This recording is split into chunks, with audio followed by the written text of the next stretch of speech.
ദൈവമേ, ഞാൻ നിന്നെ ശരണമാക്കിയിരിക്കുകയാൽ എന്നെ കാത്തുകൊള്ളണമേ. ഞാൻ യഹോവയോട് പറഞ്ഞത്, നീ എൻ്റെ കർത്താവാകുന്നു, നീ ഒഴികെ എനിക്കൊരു നന്മയും ഇല്ല. ഭൂമിയിലെ വിശുദ്ധന്മാരോ അവർ എനിക്ക് പ്രസാദമുള്ള ശ്രേഷ്ഠന്മാർ തന്നെ. തലകളെ വണക്കി നമുക്ക് ദൈവത്തോട് പ്രാർത്ഥിക്കാം. ഞങ്ങളുടെ ജീവന്റെ ഉടയവനും ഞങ്ങളെ ഓരോ നാളും ഒരുപാട് സ്നേഹിച്ച് ഞങ്ങളെ വഴി നടത്തുകയും ചെയ്യുന്ന ഞങ്ങളുടെ വാഴ്ത്തപ്പെട്ട ദൈവമേ, സ്വർഗീയ നല്ല പിതാവേ, അനുഗ്രഹമേറിയ ഒരു പരിശുദ്ധ ദിവസത്തിൻ്റെ ഏറ്റവും സന്തോഷമുള്ള ഈ പ്രഭാത സമയം അവിടുത്തെ കൃപയിൽ മാത്രം ആശ്രയിച്ചുകൊണ്ട് ഞങ്ങൾ നിന്റെ അരികിലേക്ക് അടുത്തു വരുന്നു. ഒരുപാട് പ്രതികൂലതകൾ നിറഞ്ഞിരിക്കുന്ന ഒരു കാലഘട്ടത്തിൽ ദൈവസന്നിധിയിൽ വന്ന് ഞങ്ങൾ അഭയം തേടുന്നു.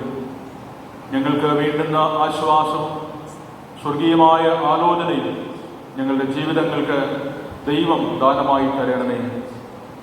തകർന്നതും നുറുങ്ങിയതുമായ ഹൃദയാനുഭവങ്ങൾക്ക് വേണ്ടുന്ന രക്ഷ നൽകുന്ന കർത്താവേ, നിലവിളിക്കുന്നവരെ, കണ്ണുനീർ തൂകുന്നവരെ മനസ്സലിവോടെ കാണുന്ന ദൈവമേ, ഇന്നത്തെ ആരാധനയിൽ തിരുസാന്നിധ്യം അടിയങ്ങൾക്ക് നൽകണമേ.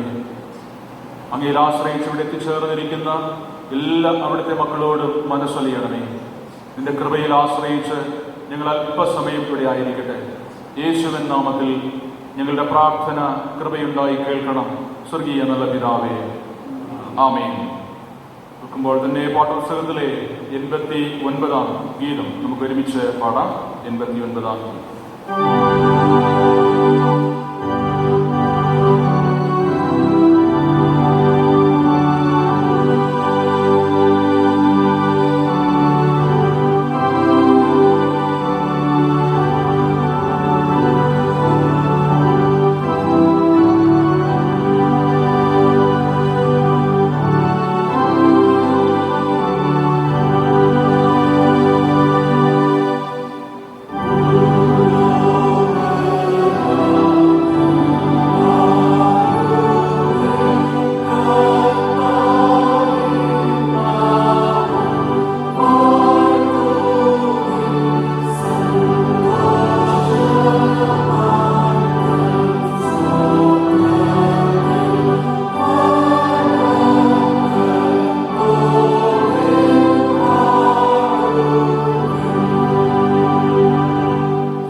ലിത്താനികളിൽ 3-ാം ഭാഗം, ആരാധനാക്രമം, പേജ് 5. 5-ാമത്തെ പേജിൽ സ്തുതി ലിത്താനികളിൽ 3-ാം ഭാഗം. സൈന്യങ്ങളുടെ ദൈവമായ കർത്താവ് പരിശുദ്ധൻ, പരിശുദ്ധൻ, പരിശുദ്ധൻ. ആകാശവും ഭൂമി അവിടുത്തെ മഹത്വം കൊണ്ട് നിറഞ്ഞിരിക്കുന്നു. മഹോന്നതനായ കർത്താവെ, അങ്ങേക്ക് മഹത്വമുണ്ടാകട്ടെ.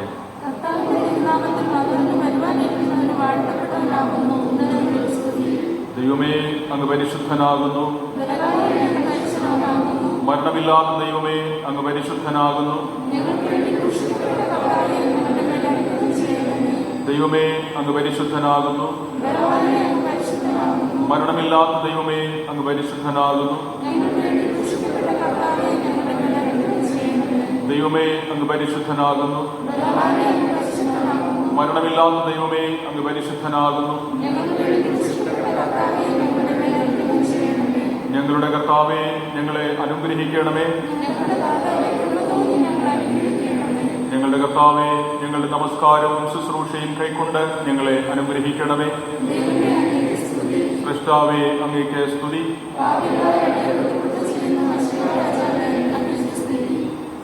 കർത്താവിൽ പ്രിയ സഹോദരങ്ങളെ, നമ്മുടെ പരമപിതാവായ സർവശക്തിയുള്ള ദൈവത്തിൻ്റെ അളവറ്റ കരുണയാലും സ്നേഹത്താലും നമ്മുടെ പാപങ്ങൾ മോചിക്കപ്പെടേണ്ടതിന് നാം ചെയ്തുപോയ പലവിധ പാപങ്ങളും കുറ്റങ്ങളും മറയ്ക്കാതെ താഴ്മയും അനുതാപം അനുസരണമുള്ള ഹൃദയത്തോടെ ഏറ്റുപറവാൻ ദൈവത്തിൻ്റെ വചനം നമ്മെ പ്രേരിപ്പിക്കുന്നു.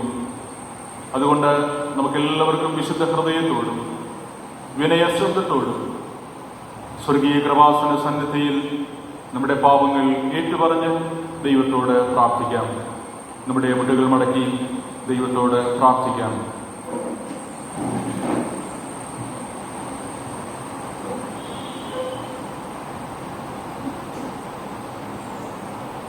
പ്രിയമുള്ളവരെ, ഈ അനുഗ്രഹമേറിയ ആരാധനാ നിമിഷങ്ങൾ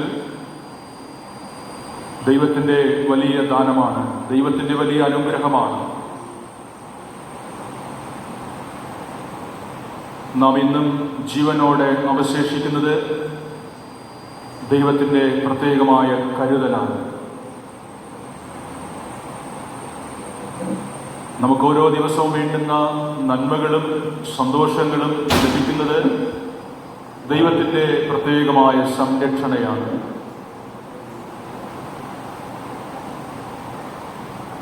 ദൈവത്തിൻ്റെ വലിയ അനുഗ്രഹം നമ്മോടുകൂടെ ഉള്ളതുകൊണ്ട് നാം ആരും തളർന്നു പോകുവാൻ ഇടയാകാതെ,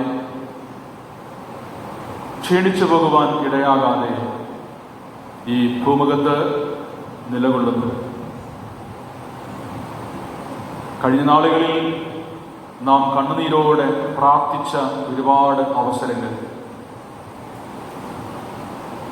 വേദനയോടെ ദൈവത്തെ സമീപിച്ച ഒരുപാട് അവസരങ്ങൾ, അതൊന്നും നഷ്ടമായി പോയില്ല എന്നതിൻ്റെ വലിയ തെളിവാണ് ഇന്ന് നമ്മൾ ഇങ്ങനെ ജീവിക്കുന്നത്. അതുകൊണ്ട് ഈ ദൈവം ഇന്നും നമ്മെ അനുഗ്രഹിക്കുവാൻ മതിയായവൻ, തൻ്റെ വാത്സല്യ ശബ്ദം നമ്മെ കേൾപ്പിക്കുവാൻ മതിയായവൻ, തൻ്റെ അത്ഭുത കൃപ നമ്മുടെ മേൽ പകരുവാൻ മതിയായവൻ, ചാവാറായ ശേഷിപ്പുകളെ, കരിന്തിരികളെ കെട്ടുപോകാതെ നിലനിർത്തുവാൻ, ഉജ്ജ്വലിപ്പിക്കുവാൻ, പ്രകാശപൂരിതമാക്കി മാറ്റുവാൻ ഈ ദൈവം ഇന്നും മതിയായവൻ. അതുകൊണ്ട് ഇന്ന് നാം അവന്റെ ശബ്ദം കേൾക്കുവാൻ ഒരുങ്ങുന്നു. അവന്റെ വാത്സല്യ കരം നമ്മുടെ മേൽ തൊട്ട് നമ്മളെല്ലാവരും അനുഗ്രഹം പ്രാപിക്കുവാൻ ഒരുങ്ങുന്നു. ഈ ദൈവം നമ്മെ അനുഗ്രഹിക്കുവാൻ ആഗ്രഹിക്കുന്നു. തന്റെ ആലോചനാ ശബ്ദം നമ്മെ കേൾപ്പിക്കുവാൻ ആഗ്രഹിക്കുന്നു. ഇത് സാധ്യമായി തീരുന്നത് നാം ദൈവസന്നിധിയോളം വിനയത്തോടെ അടുത്ത് വരുമ്പോഴാണ്. നമ്മുടെ ജീവിതത്തിന്റെ കുറവുകളെ, പാപങ്ങളെ ഉണർന്ന് ദൈവസന്നിധിയിൽ ഏറ്റുപറഞ്ഞ് കർത്താവിനോട് ഒരു നിരപ്പിന്റെ അനുഭവത്തിലേക്ക് പ്രവേശിക്കുമ്പോഴാണ്. ദൈവമേ, നിന്റെ സ്നേഹം എനിക്ക് വേണമല്ലോ, നിന്റെ കൃപ എനിക്ക് വേണമല്ലോ, നിന്റെ ശക്തി എനിക്ക് വേണമല്ലോ. അതിൻ്റെ തടസ്സമായി എൻ്റെ ജീവിതത്തിൽ നിലകൊള്ളുന്ന എൻ്റെ പാപങ്ങളെ എന്നോട് ക്ഷമിക്കണമേ, ക്ഷമിക്കണമേ. അങ്ങനെ നമ്മൾ ഒരുമിച്ച് ദൈവസന്നിധിയിൽ വളരെ ഭാരത്തോടുകൂടെ നമ്മുടെ പാപങ്ങൾ പൂർണ്ണമായും ക്ഷമിക്കപ്പെടുന്നതിന് ദൈവത്തോട് പ്രാർത്ഥിക്കും. വായിലെ വാക്കുകളാൽ തെറ്റിപ്പോയി, ഹൃദയത്തിലെ ചിന്തകളാൽ നാം ദൈവത്തിന്റെ സാന്നിധ്യത്തെ മറന്നു, നമ്മുടെ പലതരത്തിലുള്ള പ്രവൃത്തികൾ കൊണ്ട് നാം ആ സാക്ഷി ജീവിതം കളങ്കമാക്കി. നമ്മെ നോക്കുന്നവർ സന്തോഷിക്കേണ്ടതിന് പകരം, നമ്മെക്കുറിച്ച് പറഞ്ഞ് ദൈവത്തെ മഹത്വപ്പെടുത്തേണ്ടതിന് പകരം, നമ്മെ കാണുമ്പോൾ പുച്ഛിക്കുവാൻ ഇടയാകുന്ന, നമ്മെ കാണുമ്പോൾ ലജ്ജിതരായി തീരുവാൻ ഇടയാകുന്ന ജീവിത സ്വഭാവങ്ങളുടെ ഉടമയായി മാറിപ്പോയത് ദൈവസന്നിധിയിൽ വിനയത്തോടെ ഉണർന്ന് കർത്താവിനോട് പ്രാർത്ഥിക്കുക. ദൈവമേ, എൻ്റെ പാപങ്ങളെ എന്നോട് ക്ഷമിച്ച് ഈ ആരാധനയിൽ നിന്റെ ശബ്ദം കേൾക്കാൻ, നിന്റെ ആശ്വാസം അനുഭവിക്കാൻ, നിന്റെ ശക്തി അനുഭവിക്കാൻ എന്നെ ഒരുക്കണമേ. എല്ലാവരും വളരെ ആത്മാർത്ഥമായി ദൈവത്തിൻ്റെ സന്നിധിയിൽ കണ്ണുനീരോടെ പാപങ്ങളെ ക്ഷമിച്ച് ലഭിക്കേണ്ടതിന് പ്രാർത്ഥിക്കാം.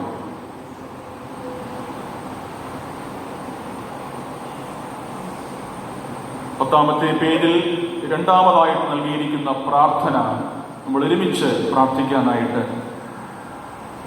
നമ്മൾ തിരഞ്ഞെടുക്കാം.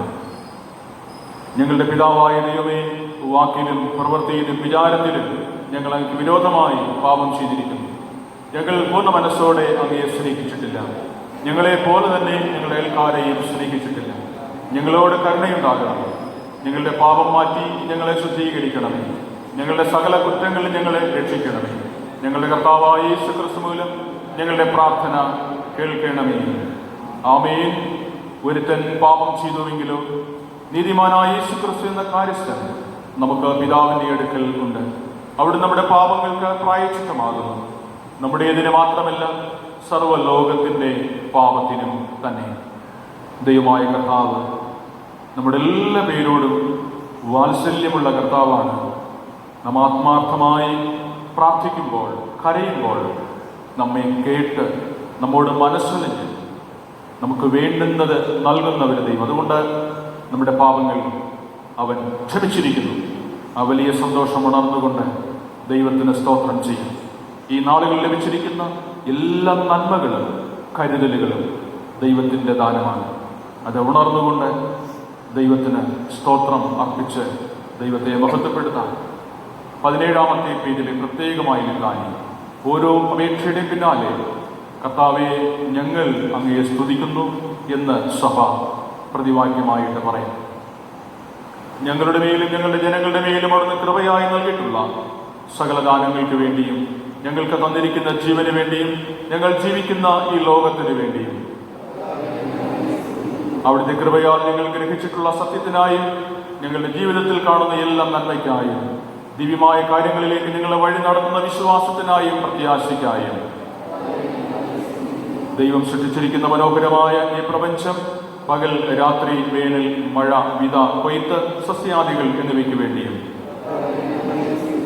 സകല സന്തോഷങ്ങൾക്കായും ആശ്വാസങ്ങൾക്കായും കുടുംബ സംബന്ധമായ അനുഗ്രഹങ്ങൾക്കായും, സ്നേഹിതന്മാർക്കായും, സാമൂഹിക ജീവിതത്തിലെ നിർമ്മല സന്തോഷം, സ്നേഹം, സഹതാപം എന്നിവയ്ക്കായും, ഞങ്ങൾക്ക് തന്നിരിക്കുന്ന ഉപജീവന മാർഗങ്ങൾ, വിദ്യാഭ്യാസം, സാഹിത്യം, ശാസ്ത്രം, കല, സംസ്കാരം എന്നിവയ്ക്കായും, സാമൂഹിക നീതിക്കും മർദ്ദരുടെ മോചനത്തിനും അവശരുടെ ഉദ്ധാരണത്തിനു വേണ്ടി പോരാടുന്ന ഭരണാധിപന്മാർ, സാമൂഹിക പ്രവർത്തകർ, നിയമനിർമ്മാതാക്കൾ, ശാസ്ത്രജ്ഞന്മാർ തുടങ്ങിയവർക്കായി, ദൈവം ദാനമായി നൽകിയിരിക്കുന്ന കുഞ്ഞുങ്ങൾ, യുവതി യുവാക്കൾ, വിദ്യാർത്ഥികൾ എന്നിവർക്കായി, അങ്ങയുടെ പുത്രനായ യേശു ക്രിസ്തുവിനെ ഞങ്ങൾക്ക് നൽകിയ കൃപയ്ക്കായി, പരിശുദ്ധാത്മാവിന്റെ സഹവാസത്തിനായി, സഭയിലെ വിവിധ ശുശ്രൂഷകൾക്കായി, മറ്റുള്ളവരെ ശുശ്രൂഷിക്കുന്നതിലൂടെ ക്രിസ്തുവിന്റെ സ്നേഹം വെളിപ്പെടുത്തുവാൻ ലഭിച്ചിരിക്കുന്ന സന്ദർഭങ്ങൾക്കായി ഒരുമിച്ച് പ്രാർത്ഥിക്കാം. കൃപയും സ്നേഹം നിറഞ്ഞ ദൈവമേ, ഞങ്ങളിപ്പോൾ ഞങ്ങളുടെ അധരങ്ങൾ കൊണ്ട് അങ്ങയെ സ്തുതിച്ചു. ഞങ്ങളെ തന്നെ അങ്ങേക്ക് പ്രതിഷ്ഠിച്ച് ജീവിക്കുന്നതിനും ജീവിതത്താൽ അങ്ങയെ സ്തുതിക്കുന്നതിനും ഞങ്ങൾക്ക് കൃപ ചെയ്യണമേ. ഞങ്ങളുടെ പാറയും ഞങ്ങളുടെ വീണ്ടെടുപ്പുകാരനുമായ കർത്താവേ, ഞങ്ങളുടെ വായിലെ വാക്കുകൾ, ഹൃദയത്തിലെ ധ്യാനം തിരുമുൻപാകെ പ്രസാദകരമായിരിക്കുമാറാകട്ടെ. ആമേൻ.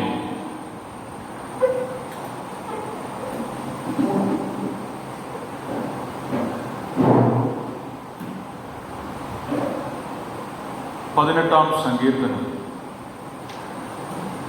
സങ്കീർത്തനങ്ങളിൽ 18, 1 മുതൽ 6 വരെയുള്ള വചനങ്ങൾ പ്രതിവാക്യമായി നമുക്ക് എഴുന്നേറ്റ് ഒന്ന് വായിക്കാം. 18-ാം സങ്കീർത്തനം 1 മുതൽ 6.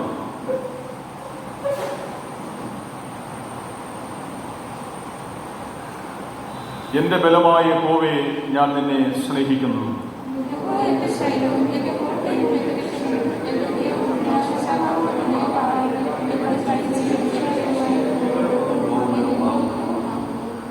സ്തുത്യനായ യഹോവയെ ഞാൻ വിളിച്ചപേക്ഷിക്കുകയും എന്റെ ശത്രുക്കളുടെ കയ്യിൽ നിന്ന് രക്ഷ പ്രാപിക്കുകയും ചെയ്യും. പാതാള പാശങ്ങൾ എന്നെ വളഞ്ഞു, മരണത്തിന്റെ കെണികളും എന്നെ തുടർന്ന് പിടിച്ചു.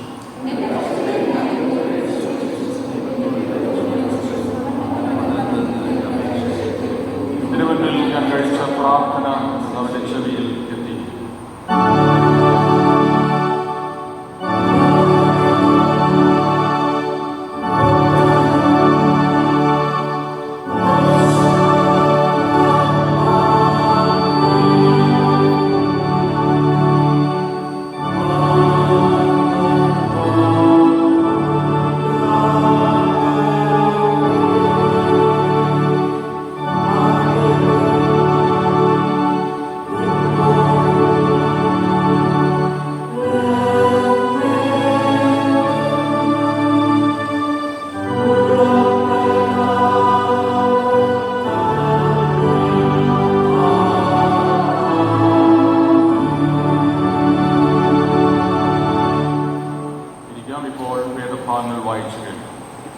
വായിക്കുവാനായി നൽകിയിരിക്കുന്ന പഴയ നിയമ വേദഭാഗം യോശുവ 1-ാം അധ്യായം 1 മുതൽ 9 വരെ. യോശുവ 1-ാം അധ്യായം 1 മുതൽ 9 വരെ. യഹോവയുടെ ദാസനായ മോശയുടെ മരണശേഷം യഹോവ നൂന്റെ മകനായി മോശയുടെ ശുശ്രൂഷകനായ യോശുവയോട് അരുളി ചെയ്തത്, എന്റെ ദാസനായ മോശ മരിച്ചു. ആകയാൽ നീയും ഈ ജനമൊക്കെയും പുറപ്പെട്ട് യോർദാനക്കരെ ഞാൻ ഇസ്രായേൽ മക്കൾക്ക് കൊടുക്കുന്ന ദേശത്തേക്ക് കടന്നു പോകുകയും നിങ്ങളുടെ ഉള്ളംകാൽ ചവിട്ടുന്ന സ്ഥലമൊക്കെയും ഞാൻ മോശയോട് കൽപ്പിച്ചതുപോലെ നിങ്ങൾക്ക് തന്നിരിക്കുന്നു. മരുഭൂമിയും ഈ ലെബാനോനും തുടങ്ങി ഫ്രാത്ത് എന്ന മഹാനദി വരെയും ഹിത്യരുടെ ദേശമൊക്കെയും പടിഞ്ഞാറു മഹാസമുദ്രം വരെയും നിങ്ങളുടെ അതിരായിരിക്കും. നിന്റെ ജീവകാലത്ത് ഒരിക്കലും ഒരു മനുഷ്യനും നിന്റെ നേരെ നിൽക്കയില്ല. ഞാൻ മോശയോടുകൂടെ ഇരുന്നതുപോലെ നിന്നോടുകൂടെയും ഇരിക്കും. ഞാൻ നിന്നെ കൈവിടുകയില്ല, ഉപേക്ഷിക്കുകയും ഇല്ല. ഉറപ്പും ധൈര്യവും ഉള്ളവനായിരിക്കുക. ഞാൻ അവർക്ക് കൊടുക്കുമെന്ന് അവരുടെ പിതാക്കന്മാരോട് സത്യം ചെയ്ത ദേശം നീ ഈ ജനത്തിന് അവകാശമായി വിഭാഗിക്കും. എന്റെ ദാസനായ മോശ നിന്നോട് കൽപ്പിച്ചിട്ടുള്ള ന്യായപ്രമാണമൊക്കെയും അനുസരിച്ച് നടക്കേണ്ടതിന് നല്ല ഉറപ്പും ധൈര്യവും ഉള്ളവനായി മാത്രം ഇരിക്കുക. ചെല്ലുന്നതിനൊക്കെയും നീ ശുഭമായിരിക്കേണ്ടതിന് അത് വിട്ട് ഇടത്തോട്ടോ വലത്തോട്ടോ മാറരുത്. ഈ ന്യായപ്രമാണ പുസ്തകത്തിലുള്ളത് നിന്റെ വായിൽ നിന്നും നീങ്ങിപ്പോകരുത്. അതിൽ എഴുതിയിരിക്കുന്നത് പോലെയൊക്കെയും പ്രമാണിച്ചു നടക്കേണ്ടതിന് നീ രാവും പകലും അത് ധ്യാനിച്ചു കൊണ്ടിരിക്കണം. എന്നാൽ നിന്റെ പ്രവൃത്തി സാധിക്കും, നീ കൃതാർത്ഥനായിരിക്കും. നിന്റെ ദൈവമായ യഹോവ നീ പോകുന്നതിനൊക്കെയും നിന്നോടുകൂടെ ഉള്ളതുകൊണ്ട് ഉറപ്പും ധൈര്യവും ഉള്ളവനായിരിക്കുക. ഭയപ്പെടരുത്, ഭ്രമിക്കുകയുമരുത് എന്ന് ഞാൻ നിന്നോട് കൽപ്പിച്ചു തരും. നിന്റെ ദൈവമായ യഹോവ നീ പോകുന്നതിനൊക്കെയും നിന്നോടുകൂടെ ഉള്ളതുകൊണ്ട് ഉറപ്പും ധൈര്യവും ഉള്ളവനായിരിക്കുക. ഭയപ്പെടരുത്, ഭ്രമിക്കുകയുമരുത് എന്ന് ഞാൻ നിന്നോട് കൽപ്പിച്ചു തരും. ഈ വായിച്ച തിരുവചന വേദഭാഗങ്ങൾ ദൈവങ്ങളുടെ സമൃദ്ധിയായി തീരുമാനമാകട്ടെ. ആമേൻ. ഇന്ന് നാം ശ്രദ്ധിക്കുന്ന വിശുദ്ധ സുവിശേഷ പാഠഭാഗം വിശുദ്ധ മർക്കോസ് എഴുതിയ സുവിശേഷം 6-ാം അധ്യായം വാക്യങ്ങൾ 7 മുതൽ 13 വരെ.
അശുദ്ധാത്മാക്കളുടെ മേൽ അധികാരം കൊടുത്തു. ഒരു വഴിക്ക് വടി അല്ലാതെ ഒന്നും എടുക്കരുത്. അപ്പവും പൊക്കണവും അടിശീലയിൽ കാശും അരുത്. ചെരുപ്പ് ഇട്ടുകൊള്ളാം, 2 വസ്ത്രം ധരിക്കരുത് എന്നിങ്ങനെ അവരോട് കൽപ്പിച്ചു. നിങ്ങൾ എവിടെയെങ്കിലും ഒരു വീട്ടിൽ ചെന്നാൽ അവിടെ വിട്ട് പുറപ്പെടുവോളം അതിൽ തന്നെ പാർപ്പിക്കും. ആരെങ്കിലും നിങ്ങളെ കൈക്കൊള്ളാതെയും നിങ്ങളുടെ വാക്ക് കേൾക്കാതെയും ഇരുന്നാൽ അവിടെ വിട്ടുപോകുമ്പോൾ നിങ്ങളുടെ കാലിലെ പൊടി അവർക്ക് സാക്ഷ്യത്തിനായി കുടഞ്ഞു കളവീൻ എന്നും അവരോട് പറഞ്ഞു. അങ്ങനെ അവർ പുറപ്പെട്ടു മാനസാന്തരപ്പെടേണം എന്ന് പ്രസംഗിച്ചു. വളരെ ഭൂതങ്ങളെ പുറത്താക്കുകയും അനേകം രോഗികൾക്ക് എണ്ണ തേച്ച് സൗഖ്യം വരുത്തുകയും ചെയ്തു. വായിക്കുവാനായിട്ടുള്ള പാഠഭാഗങ്ങൾ ഇവിടെ വായിച്ച് പൂർണ്ണമാവുകയാണ്. ഈ തിരുവചന സത്യങ്ങളാൽ ദൈവം നമ്മെ എല്ലാവരെയും സമൃദ്ധമായി അനുഗ്രഹിക്കുമാറാകട്ടെ. ആമേൻ. നമ്മുടെ വിശ്വാസം എന്ന് ഏറ്റുപറയാം. അപ്പോസ്തല വിശ്വാസ പ്രമാണത്തിൻ്റെ വാക്കുകളിലൂടെ ആരാധനക്രമം പേജ് 22-23. സർവശക്തിയുള്ള പിതാവായി ആകാശത്തെയും ഭൂമിയെ സൃഷ്ടിച്ച ദൈവത്തിൽ ഞാൻ വിശ്വസിക്കുന്നു. ദൈവത്തിൻ്റെ ഏകപുത്രനായി നമ്മുടെ കർത്താവായ യേശുക്രിസ്തുവിലും ഞാൻ വിശ്വസിക്കുന്നു. അവിടുന്ന് പരിശുദ്ധാത്മാവിനാൽ കന്യകമറിയിൽ ഉപാദിപ്പിക്കപ്പെട്ട് ജനിച്ചു. ബന്ധിയോസ് പിലാത്തോസിന്റെ കീഴിൽ കഷ്ടപ്പെട്ടു, കുരിശിൽ തറയ്ക്കപ്പെട്ടു, മരിച്ചു അടക്കപ്പെട്ടു. അവിടുന്ന് മരിച്ചവരിലേക്ക് ഇറങ്ങി 3-ാം ദിവസം ഉയർത്തെഴുന്നേറ്റു. അവിടുന്ന് സ്വർഗത്തിലേക്ക് കയറി സർവശക്തിയുള്ള പിതാവായ ദൈവത്തിന്റെ വലത്തുഭാഗത്തിരിക്കുന്നു. അവിടുന്ന് ജീവനുള്ളവരെയും മരിച്ചവരെയും ന്യായം വിധിക്കാൻ വരികയും ചെയ്യും. പരിശുദ്ധാത്മാവിലും ഞാൻ വിശ്വസിക്കുന്നു. വിശുദ്ധ കാതോലിക സഭയിലും വിശുദ്ധന്മാരുടെ സംസർഗത്തിലും പാപമോചനത്തിലും മരിച്ചവരുടെ പുനരുദ്ധാനത്തിലും നിത്യജീവനിലും ഞാൻ വിശ്വസിക്കുന്നു. ആമേൻ. പ്രാർത്ഥനയ്ക്കായി നമ്മുടെ മുട്ടുകൾ മടക്കാം.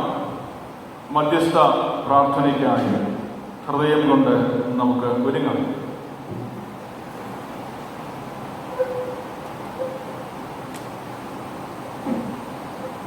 മനോഹരമായ ഈ പരിശുദ്ധ ദിവസത്തിൻ്റെ ഏറ്റവും സന്തോഷമുള്ള ഈ പ്രഭാത സമയം നമുക്കായി ഒരുക്കപ്പെട്ട വേർതിരിക്കപ്പെട്ട ഈ ആരാധനയിൽ ചുരുക്കം ചിലരായി തന്നെ കടന്നു വന്ന് ദൈവത്തെ ആരാധിക്കുവാൻ, ദൈവശബ്ദം കേൾക്കുവാൻ, പ്രാർത്ഥനയുടെ നിമിഷങ്ങളിലൂടെ നമ്മുടെ വേദനകൾ ദൈവത്തോട് പങ്കുവയ്ക്കുവാൻ ഒക്കെയുമുള്ള വളരെ പരിമിതമായ ചില നിമിഷങ്ങൾ നമ്മുടെ ജീവിതത്തിൽ ഒരു അനുഗ്രഹമായി ദൈവം നൽകിയിരിക്കുന്നു. അനുഗ്രഹമാണ്.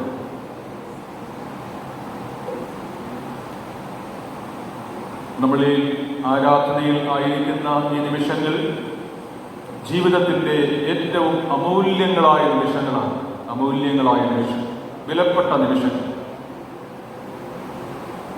ലക്ഷക്കണക്കിന് ആളുകൾ ആഗ്രഹിച്ചു,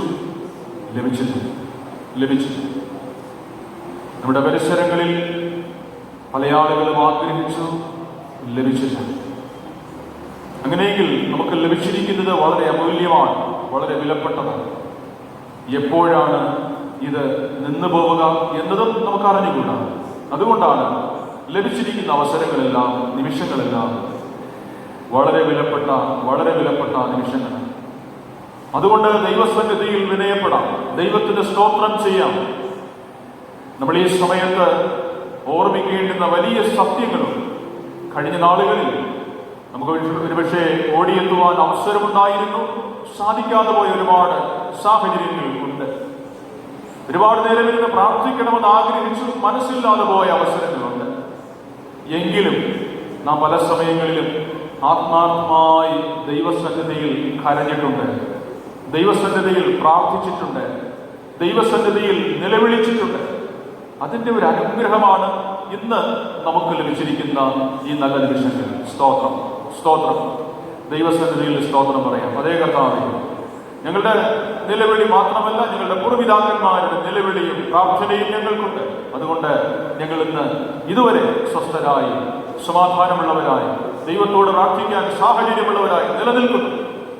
അതുകൊണ്ട് ഇന്ന് നാം നിലവിളിക്കുന്നത്, ഇന്ന് നാം പ്രാർത്ഥിക്കുന്നത് അടുത്ത് നമുക്കൊരു പക്ഷേ അവസരങ്ങൾ നിഷേധിക്കപ്പെട്ടാലും, ആലയങ്ങൾ ഒരുപക്ഷെ നമുക്ക് ആരാധിക്കുവാൻ സാഹചര്യമില്ലാതെ പോയാലും, ദൈവസന്നിധിയിൽ നമ്മളെല്ലാവരും സന്തോഷമുള്ളവരായി. കാരണം നമ്മൾ എന്ത് നിക്ഷേപിക്കുന്ന നിക്ഷേപം, ദൈവസന്നിധിയിൽ നമ്മൾ എടുക്കുന്ന കണ്ണുനീര്, നാം നിലവിളിക്കുന്ന നിലവിളി ദൈവസന്നിധി വലിയൊരു നിക്ഷേപമായി മാറുകയാണ്. ഹല്ലേലൂയ!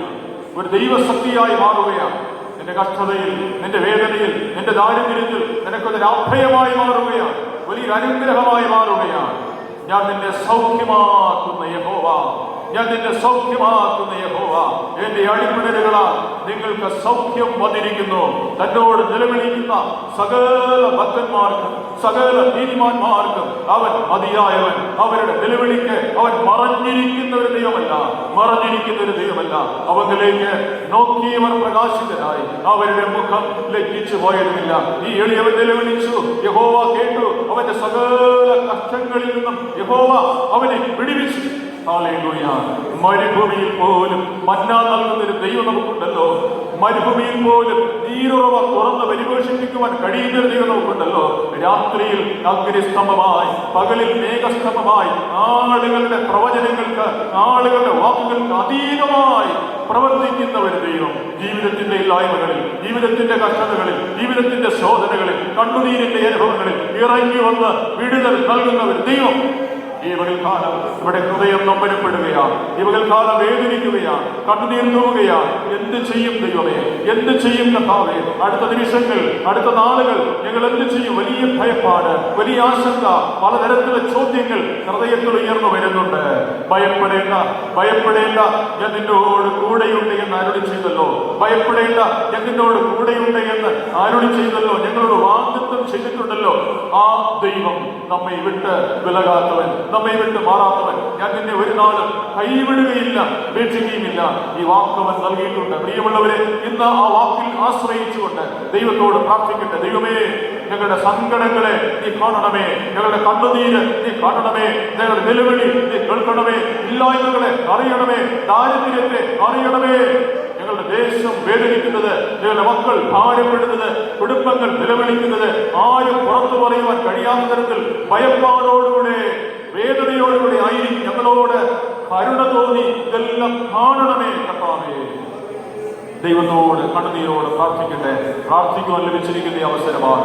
ആലയം തുറന്ന് ലഭിച്ചത് പ്രാർത്ഥിക്കുവാനാണ്, നിലവിളിക്കുവാനാണ്. ഇവിടെ നിലവിളിക്കുമ്പോൾ, ഇവിടെ കണ്ണുനീർ തൂകുമ്പോൾ കേൾക്കുന്ന ഒരു അപ്പൻ നമുക്കുണ്ട്. എന്റെ ആലയം, പ്രാർത്ഥനാലയം. ഇവിടെ നിലവിളിക്കുന്ന നിലവിളികൾക്ക് ചെവിചായിച്ചിരിക്കുന്ന ഒരപ്പൻ നമുക്കുണ്ട്. ഹല്ലേലൂയ!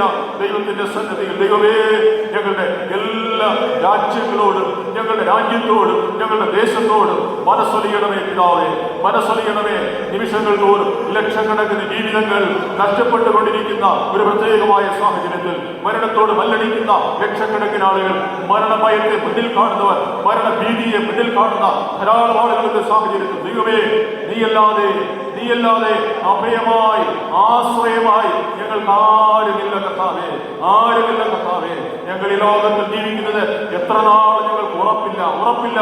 എങ്കിൽ ജീവിക്കുന്നിടത്തോളം എന്റെ യേശുവിനായി ജീവിക്കുവാൻ, യേശുവിന്റെ ഭവനത്തിന്റെ അംഗങ്ങളായി മാറുവാൻ, യേശുവിന്റെ ഭവനത്തിന്റെ ഓഹരിക്കാരായി മാറുവാൻ ഞങ്ങളെ നീ ഒരുക്കണമേ എന്നതോടെ ദൈവത്തോട് പ്രാർത്ഥിക്കാം. ഹല്ലേലൂയ! ജീവിക്കുന്നിടത്തോളം നിന്റെ നന്മ അനുഭവിപ്പാൻ, ഒരു നന്മയ്ക്കും കുറവില്ലാതെ ജീവിക്കുവാൻ, ആവശ്യമായ അനുഗ്രഹങ്ങൾ ലഭിക്കുവാൻ ദൈവമേ മനസ്സൊലിയണമേ കർത്താവേ, മനസ്സൊലിയണമേ. മക്കളെ സമർപ്പിക്കാം. ഈ നാളുകളിൽ പഠന സാഹചര്യങ്ങൾ വഴിമുട്ടിയിരിക്കുന്ന ഒരു സാഹചര്യം, ഞങ്ങളുടെ മക്കളുടെ ഭാവി എന്റെ കർത്താവ് ഏറ്റെടുക്കണമേ. അവരുടെ ജീവിതങ്ങളെ നീ ഏറ്റെടുക്കണമേ. കുടുംബനാഥന്മാരെ ഏറ്റെടുക്കണമേ. മദ്യത്തിന്റെ ലഹരിയുടെ പിടിയിൽ അമർന്നുപോയ മക്കളെ, കുടുംബനാഥന്മാരെ നീ വിളിച്ച് വേർതിരിക്കണമേ. ഈ നാളുകൾ ദാരിദ്ര്യം അനുഭവിക്കുന്നവരുണ്ട്, തൊഴിലില്ലായ്മ, അതിന്റെ കഷ്ടപ്പാടുകൾ അനുഭവിക്കുന്നവരുണ്ട്, കടഭാരങ്ങളാൽ വലയുന്നവരുണ്ട്. ദൈവമേ മനസ്സലിയണമേ. രോഗികളായി മാറ്റപ്പെട്ട പ്രിയപ്പെട്ടവരുണ്ടല്ലോ, അവരെയും ഓർമ്മിച്ച് പ്രാർത്ഥിക്കാം. കഠിനമായ രോഗബാധകൾ, ക്യാൻസർ പോലെയുള്ള മാരകമായ രോഗങ്ങൾ, മരണത്തെ മുഖാമുഖം കണ്ട് ഭയപ്പാടോടുകൂടെ കഴിയുന്നവർ, വേദന മാത്രം കടിച്ചുമർത്തി ദീർഘകാലമായി ഒരുപാട് തുക ചെലവഴിച്ച് ചികിത്സിക്കുന്ന പ്രിയപ്പെട്ടവർ, ദൈവമേ അത്ഭുതകരമായ വിടുതൽ, അത്ഭുതകരമായ ആശ്വാസം ഞങ്ങളുടെ പ്രിയപ്പെട്ടവർക്ക് ദൈവം കൊടുക്കണമേ. വാർദ്ധക്യത്തിലെത്തിയ വന്യമാതാപിതാക്കന്മാർ ആലയത്തിൽ വരുവാൻ ആഗ്രഹം കൊണ്ട് കഴിയുന്നില്ല. അടിയാന ഭവനങ്ങളിൽ ഭാരത്തോടുകൂടെ ദൈവമേ നീ അവരെ ആശ്വസിപ്പിക്കണമേ, ആശ്വസിപ്പിക്കണമേ, ധൈര്യപ്പെടുത്തണമേ. ഞങ്ങളുടെ കൊച്ചുമക്കൾ ദേവാലയത്തിൽ വന്ന് കളിച്ച് വചനം പഠിക്കേണ്ടുന്ന മക്കൾ കഴിയുന്നില്ല. അവരെ നീ ആശ്വസിപ്പിക്കണമേ, നീ അവരെ സഹായിക്കണമേ. ഞങ്ങളുടെ യൗവനക്കാരെ നീ അനുഗ്രഹിക്കണമേ. ജോലികൾക്കായി കാത്തിരിക്കുന്നു കുടുംബസ്ഥരാകുവാനെ കൊണ്ട് കർത്താവേ, അങ്ങനെയുള്ള മക്കളെ നീ അനുഗ്രഹിക്കണമേ. മക്കളില്ലാതെ ഭാരപ്പെടുന്ന ദമ്പതിമാരുണ്ട്, നീ അവരോട് മനസ്സറിയണമേ. ഗർഭവതികളായ സഹോദരിമാരുണ്ട്, പ്രതികൂലങ്ങളിൽ നിന്ന് വിടുവിക്കണമേ. സുഖകരമായി വിടുന്നതിനായി എടുക്കണമേ. ദൈവമായ കർത്താവേ, ഞങ്ങളുടെ വിളകൾക്ക് നാശനഷ്ടങ്ങൾ, ഞങ്ങളുടെ തൊഴിലുകൾക്ക് ഒരുപാട് നാശനഷ്ടങ്ങളൊക്കെയുള്ള ഒരുപാട് സാഹചര്യമുണ്ട്. ദൈവമേ, മനസ്സലിയണമേ കർത്താവേ. എല്ലാ വേദനകളെയും സമർപ്പിച്ച് പ്രാർത്ഥിക്കാം. ഇടവകളെല്ലാം കുടുംബങ്ങളെ, കമ്മിറ്റിയങ്ങളെ, സംഘടനകളെ, എല്ലാ ശുശ്രൂഷകളെയും സമർപ്പിച്ച് പ്രാർത്ഥിക്കാം. ആത്മീയ ശുശ്രൂഷകളെ, മിഷണറി പ്രവർത്തനങ്ങളെ, മിഷൻ ദേവാലയ നിർമ്മാണത്തിൽ ദൈവസന്നിധിയിൽ സമർപ്പിച്ച് പ്രാർത്ഥിക്കാം. കിടരോഗികളായി മാറ്റപ്പെട്ട പ്രിയപ്പെട്ടവരുണ്ട്, അവരുടെ ആശ്വാസത്തിനായി ദൈവസന്നിധിയിൽ പ്രാർത്ഥിക്കാം. ഹല്ലേലൂയ. ഈ പകൽക്കാലം ആരാധനയ്ക്കായി എത്തിച്ചേർന്നിരിക്കുന്ന എല്ലാ ജീവിതങ്ങളെയും എന്റെ അപ്പൻ കാണുകയാ. ദൈവമേ, നീ ഇവരെ സഹായിക്കണേ. പരസ്പരം എല്ലാ പേരുടെ വേദനകളെ വഹിച്ച് ദൈവസന്നിധിയിൽ പ്രാർത്ഥിക്കാം. കർത്താവേ, ഞങ്ങളുടെ ജീവിതങ്ങളെ സ്നേഹിക്കണമേ, ഞങ്ങളുടെ രാജ്യത്തെ രക്ഷിക്കണമേ. ലോകരാഷ്ട്രങ്ങളെ മാനവരാശിയോട് മനസ്സറിയണമേ കർത്താവേ. കൊറോണയ്ക്കെതിരായ പ്രതിരോധ പ്രവർത്തനങ്ങൾ ഏർപ്പെട്ടിരിക്കുന്ന എല്ലാ മക്കളെയും ധൈര്യപ്പെടുത്തണമേ. ആരും തളർന്നു പോകല്ലേ ദൈവമേ, തളർന്നു പോകല്ലേ കർത്താവേ. നേതൃത്വ സ്ഥാനത്തിലായിരിക്കുന്ന പോലീസ് സേനാംഗങ്ങൾ, നേതാക്കന്മാർ എല്ലാവരെയും ദൈവം തമ്പുരാൻ അനുഗ്രഹിക്കണമേ. ഇവിടെ ദേശത്തെയും സമർപ്പിക്കാം, കുടുംബങ്ങളെ ഏൽപ്പിച്ച് പ്രാർത്ഥിക്കാം. ദൈവാകരങ്ങളിൽ ഇവിടെ എല്ലാ തരത്തിലുമുള്ള വേദനകളെ, സങ്കടങ്ങളെ ഏൽപ്പിച്ചുകൊണ്ട് പ്രാർത്ഥിക്കാൻ. ആരും ഭയപ്പെട്ടു പോകുവാൻ, ക്ഷീണിച്ചു പോകുവാൻ, തളർന്നു പോകുവാൻ ഇടയാകല്ലേ. പരസ്പരം പ്രോത്സാഹിപ്പിക്കാം, പരസ്പരം ധൈര്യപ്പെടുത്താം. യേശുപ്പൻ നമ്മോട് കൂടെയുണ്ട്. തളർന്നു പോകേണ്ട കർത്താവ് നമ്മോട് കൂടെയുണ്ട്. അവൻ പിടിച്ചിരിക്കുന്നു, അവൻ വിശ്വസ്തനാണ്, അവൻ കൈവിടാത്തവനാണ്, അവൻ ഉപേക്ഷിക്കാത്തവനാണ്. പരസ്പരം ധൈര്യപ്പെടുത്താം. ഈ ആരാധന അങ്ങനെ ജീവിതത്തിന്റെ വലിയൊരു ശക്തിയായി മാറുകയാണ്, ജീവിതത്തിന്റെ ഒരു ആശ്വാസമായി മാറുകയാണ്, ജീവിതത്തിന്റെ വലിയൊരു സന്തോഷമായി മാറുകയാണ്. ഇറങ്ങിപ്പോകുമ്പോൾ അനുഗ്രഹത്തോടെ മടങ്ങണം. വന്നതുപോലെയല്ല ഹൃദയകാഠിന്യത്തോടെ, വിഷമതയോടെ, വേദനയോടെ വന്നതുപോലെയല്ല. ഇറങ്ങുമ്പോൾ ആത്മീകമായ സന്തോഷം, ആത്മീകമായ ശക്തി പ്രാപിച്ചവരായി മടങ്ങുന്നതിന് ദൈവസന്നിധിയിൽ വിനയപ്പെടാം. ഒരു നിമിഷം എല്ലാവർക്കും എഴുന്നേൽക്കാം. ശാന്തമായി ദൈവകരങ്ങളിൽ ഹൃദയങ്ങളെ പരമേൽപ്പിക്കട്ടെ. ദൈവസന്നിധിയിൽ ഹൃദയങ്ങളെ പരമേൽപ്പിക്കട്ടെ. നാവുകൾ തുറക്കട്ടെ. കണ്ണുനീരോടെ എന്റെ അമ്മനോട് പ്രാർത്ഥിക്കട്ടെ. അവൻ നമുക്കായി വഴികളെ തുറക്കുന്നവൻ, അവൻ വാതിലുകളെ തുറക്കുന്നവൻ, അവൻ അടഞ്ഞ വഴികളെ തുറക്കുന്നവൻ, വേണ്ടുന്ന നന്മകളെ ഉയരത്തിൽ നിന്ന് ദാനമായി തരുന്നവൻ. ഹല്ലേലൂയ. ദൈവസന്നിധിയിൽ ഹൃദയങ്ങളെ പകരാം, ക്ലേശങ്ങളെ, സങ്കടങ്ങളെ പകരാം. വേദനയോടെ ദൈവത്തിന്റെ സന്നിധിയിൽ പ്രാർത്ഥിക്കാം. നമുക്ക് ഒരേ ഒരു അഭയം, ഒരേ ഒരു ആശ്രയം യേശു ക്രിസ്തുവിലാണ്. അവൻ നമ്മോട് പറഞ്ഞു, ലോകത്തിൽ നിങ്ങൾക്ക് കഷ്ടമുണ്ട്, എങ്കിലും ധൈര്യപ്പെടുവേ, ഞാനോ ലോകത്ത് ജയിച്ചിരിക്കുന്നു. ലോകത്ത് ജയിച്ചവനായ കർത്താവിന്റെ മക്കളാണ് നമ്മളെല്ലാവരും. അതുകൊണ്ട് ഭയപ്പെടേണ്ടതില്ല. ദൈവകരങ്ങളിൽ നമ്മുടെ എല്ലാ സങ്കടങ്ങളെയും, എല്ലാ വേദനകളെയും വിനയത്തോടുകൂടെ സമർപ്പിച്ച് പ്രാർത്ഥിക്കാം. സ്തോത്രം. മനക്ലേശതരംഗങ്ങളാ ദുഃഖസാഗരത്തിൽ മുങ്ങുമ്പോൾ, മനക്ലേശതരംഗങ്ങളാ ദുഃഖസാഗരത്തിൽ മുങ്ങുമ്പോൾ, തിരുക്കാരം നീട്ടിയെടുത്തണച്ചു ഭയപ്പെടേണ്ടായെന്നുരച്ചവനേ. തിരുക്കാരം നീട്ടിയെടുത്തണച്ചു ഭയപ്പെടേണ്ടായെന്നുരച്ചവനേ. വാഴ്ത്തുമേ ജീവകാലമെല്ലാം ഈ മരുയാത്രയിൽ നന്ദിയോടെ ഞാൻ പാടിയിടുമേ.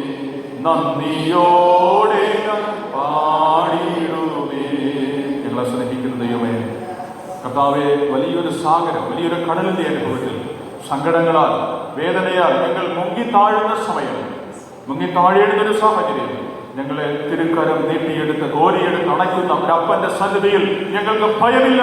ഞങ്ങൾ പ്രാർത്ഥിക്കുകയാണ്. കർത്താവേ, ഞങ്ങളോട് മനസ്സലിയണമേ. ആരാധനയിൽ പങ്കുകൊണ്ട് ഹൃദയവേദനയോടെ കണ്ണുനീരോട് പ്രാർത്ഥിക്കുന്ന ജീവിതങ്ങളെ നിന്റെ മാറോട് നീ ചേർക്കണമേ. ലോകം കൈവിട്ടു, ആരും ഞങ്ങളെ ശ്രദ്ധിക്കുന്നില്ല, സ്നേഹിക്കുന്നില്ല, അറിയുന്നില്ല എന്ന വലിയ വിഷമതയോടുകൂടി ആയിരിക്കുമ്പോഴും സ്നേഹിക്കുന്നൊരു അപ്പനുണ്ട് എന്ന് നിന്റെ മക്കൾ അനുഭവിച്ചറിഞ്ഞ് മടങ്ങട്ടെ. അതിനുവേണ്ടി നീ സഹായിക്കണമേ. എല്ലാവരോടും മനസ്സലിയണമേ. ജീവിതങ്ങളെ സമർപ്പിച്ച്, നിങ്ങളുടെ ആവശ്യങ്ങളെ സമർപ്പിച്ച് ഞങ്ങൾ പ്രാർത്ഥിക്കും. തുടർന്ന് ഞങ്ങളോട് സംസാരിച്ചു കൊണ്ടിരിക്കണം. ഞങ്ങളെ തൊട്ട് ആശീർവദിക്കണമേ. ദൈവകൃപയാൽ നൽകണമേ. യേശുവിന്റെ നാമത്തിൽ തന്നെ പിതാവേ, ആമേൻ. സ്വർഗ്ഗസ്ഥനായ ഞങ്ങളുടെ പിതാവേ, തിരുനാമം വിശുദ്ധീകരിക്കപ്പെടണമേ. തിരുരാജ്യം വരണമേ. തിരുയിഷ്ടം സ്വർഗ്ഗത്തിലെ പോലെ ഭൂമിയിലും ആകണമേ. ഞങ്ങൾക്ക് ആവശ്യമുള്ള ആഹാരം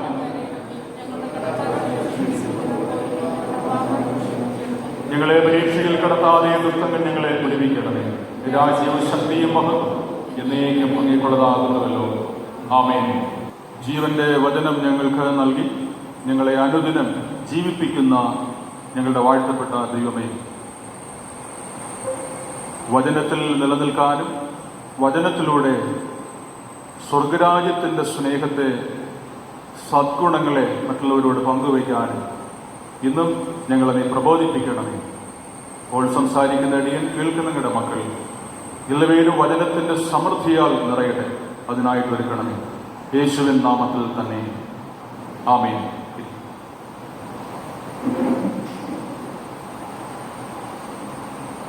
ദൈവത്തിൻ്റെ അതിപരിശുദ്ധ നാമത്തിന് മഹത്വമുണ്ടാകട്ടെ.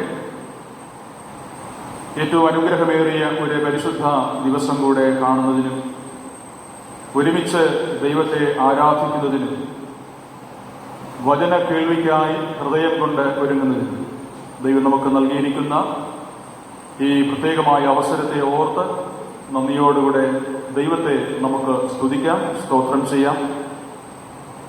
ഈ പ്രത്യേകമായ കാലഘട്ടത്തിൽ നമുക്ക് അനുവദിച്ച് ലഭിച്ചിരിക്കുന്ന ഈ നിമിഷങ്ങൾ ദൈവത്തിൻ്റെ വലിയ ദാനമാണ്. അങ്ങനെ ഈ നിമിഷങ്ങളെ വളരെ പ്രാധാന്യത്തോടുകൂടെ കണ്ട് പ്രതികൂലങ്ങളെ തരണം ചെയ്ത് ഇന്നത്തെ ആരാധനയ്ക്കായി ഓടി വന്നിരിക്കുന്ന എല്ലാവരെയും ദൈവം തമ്പുരാൻ ആശീർവദിക്കട്ടെ. നിങ്ങളുടെ കുടുംബങ്ങളെ ദൈവം അനുഗ്രഹിക്കട്ടെ എന്ന് പ്രത്യേകമായിട്ട് നിങ്ങളെ ഓർത്ത് പ്രാർത്ഥിക്കുകയും പ്രത്യേകമായ സന്തോഷവും സ്വാഗതവും നന്ദിയുമെല്ലാം നിങ്ങളെ അറിയിക്കുകയും ചെയ്യുന്നു. ആരാധനയുടെ പിന്നിൽ അധ്വാനിക്കുന്ന എല്ലാവരെയും നന്ദിയോടെ ഓർക്കുന്നു. പ്രത്യേകിച്ച് 2 ആരാധനകളിലും വളരെ ആത്മാർത്ഥമായി പാട്ടുകൾ പാടി ആരാധനയെ ധന്യമാക്കുന്ന കയറങ്ങൾ, മറ്റ് എല്ലാ സംവിധാനങ്ങളെയും ഓർത്ത് ദൈവത്തെ സ്തുതിക്കുന്നു. ദൈവത്തെ അനുഗ്രഹിക്കട്ടെ എന്ന് എല്ലാ പേർക്ക് വേണ്ടിയും പ്രത്യേകമായിട്ട് പ്രാർത്ഥിക്കുകയും ചെയ്യുന്നു.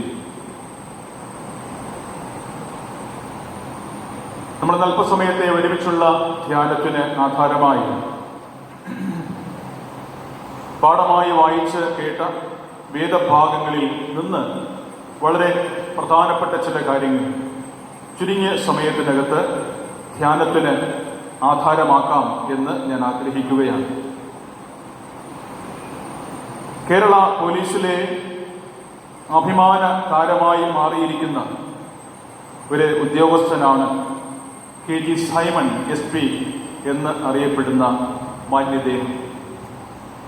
അദ്ദേഹത്തെക്കുറിച്ചൊരു അഭിമുഖം ഈ അടുത്ത സമയത്ത് വായിക്കുവാൻ ഇടയായി തീർന്നു. 35 വർഷത്തെ അദ്ദേഹത്തിൻ്റെ സർവീസ് കാലഘട്ടത്തിൽ തെളിയിക്കപ്പെടാതെ കിടന്നിരുന്ന 52 കേസുകളാണ് അദ്ദേഹം തെളിയിച്ചത്. ഈ പ്രശസ്തനായ കുറ്റാന്വേഷകൻ CSI ഈസ്റ്റ് കേരള മഹായിടവക അംഗമാണ്.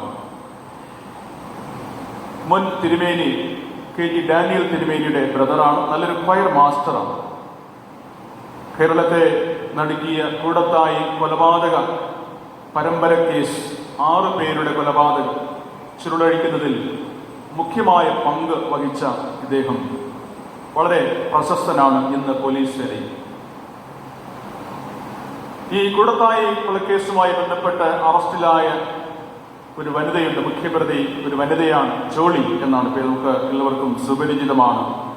ഒരു പ്രത്യേകമായ രീതിയിലാണ് ഈ കൊലപാതകം ചെയ്തത് എന്നുള്ളത് കൊണ്ട് ശ്രദ്ധിക്കപ്പെട്ട ഒരു വനിതയാണ്.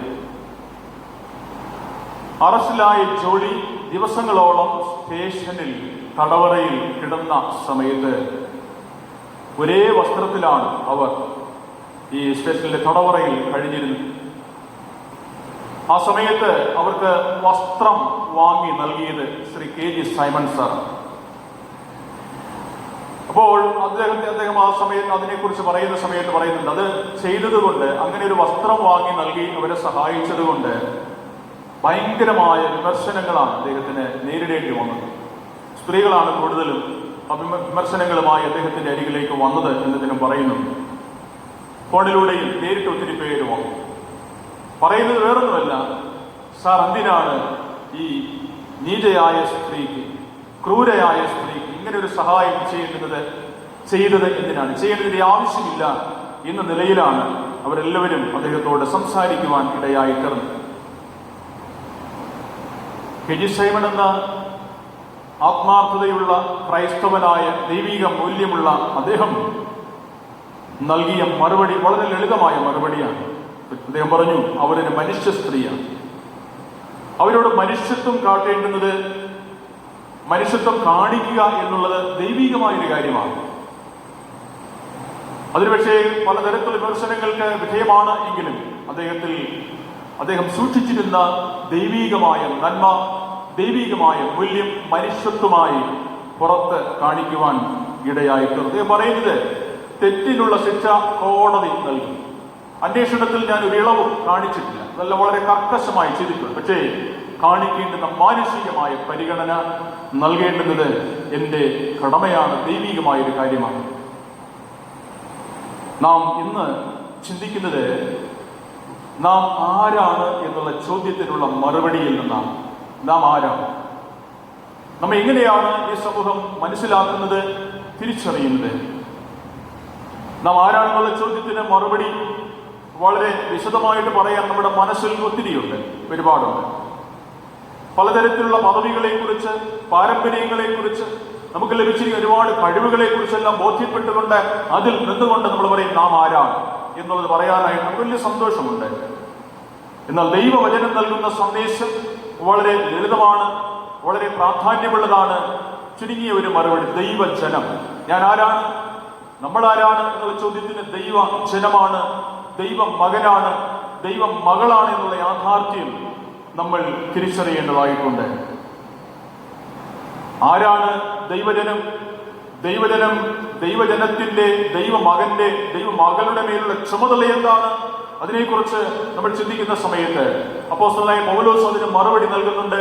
കൊരിന്ത്യർക്ക് എഴുതിയ 2-ാം ലേഖനം 5-ാം അധ്യായം 20-ാമത്തെ വാക്യത്തിൽ അദ്ദേഹം പറയുന്നതിന് പ്രത്യേകമായ പദമുണ്ട്, ക്രിസ്തുവിന് വേണ്ടിയുള്ള സ്ഥാനാപതികൾ എന്നുള്ളതാണ്.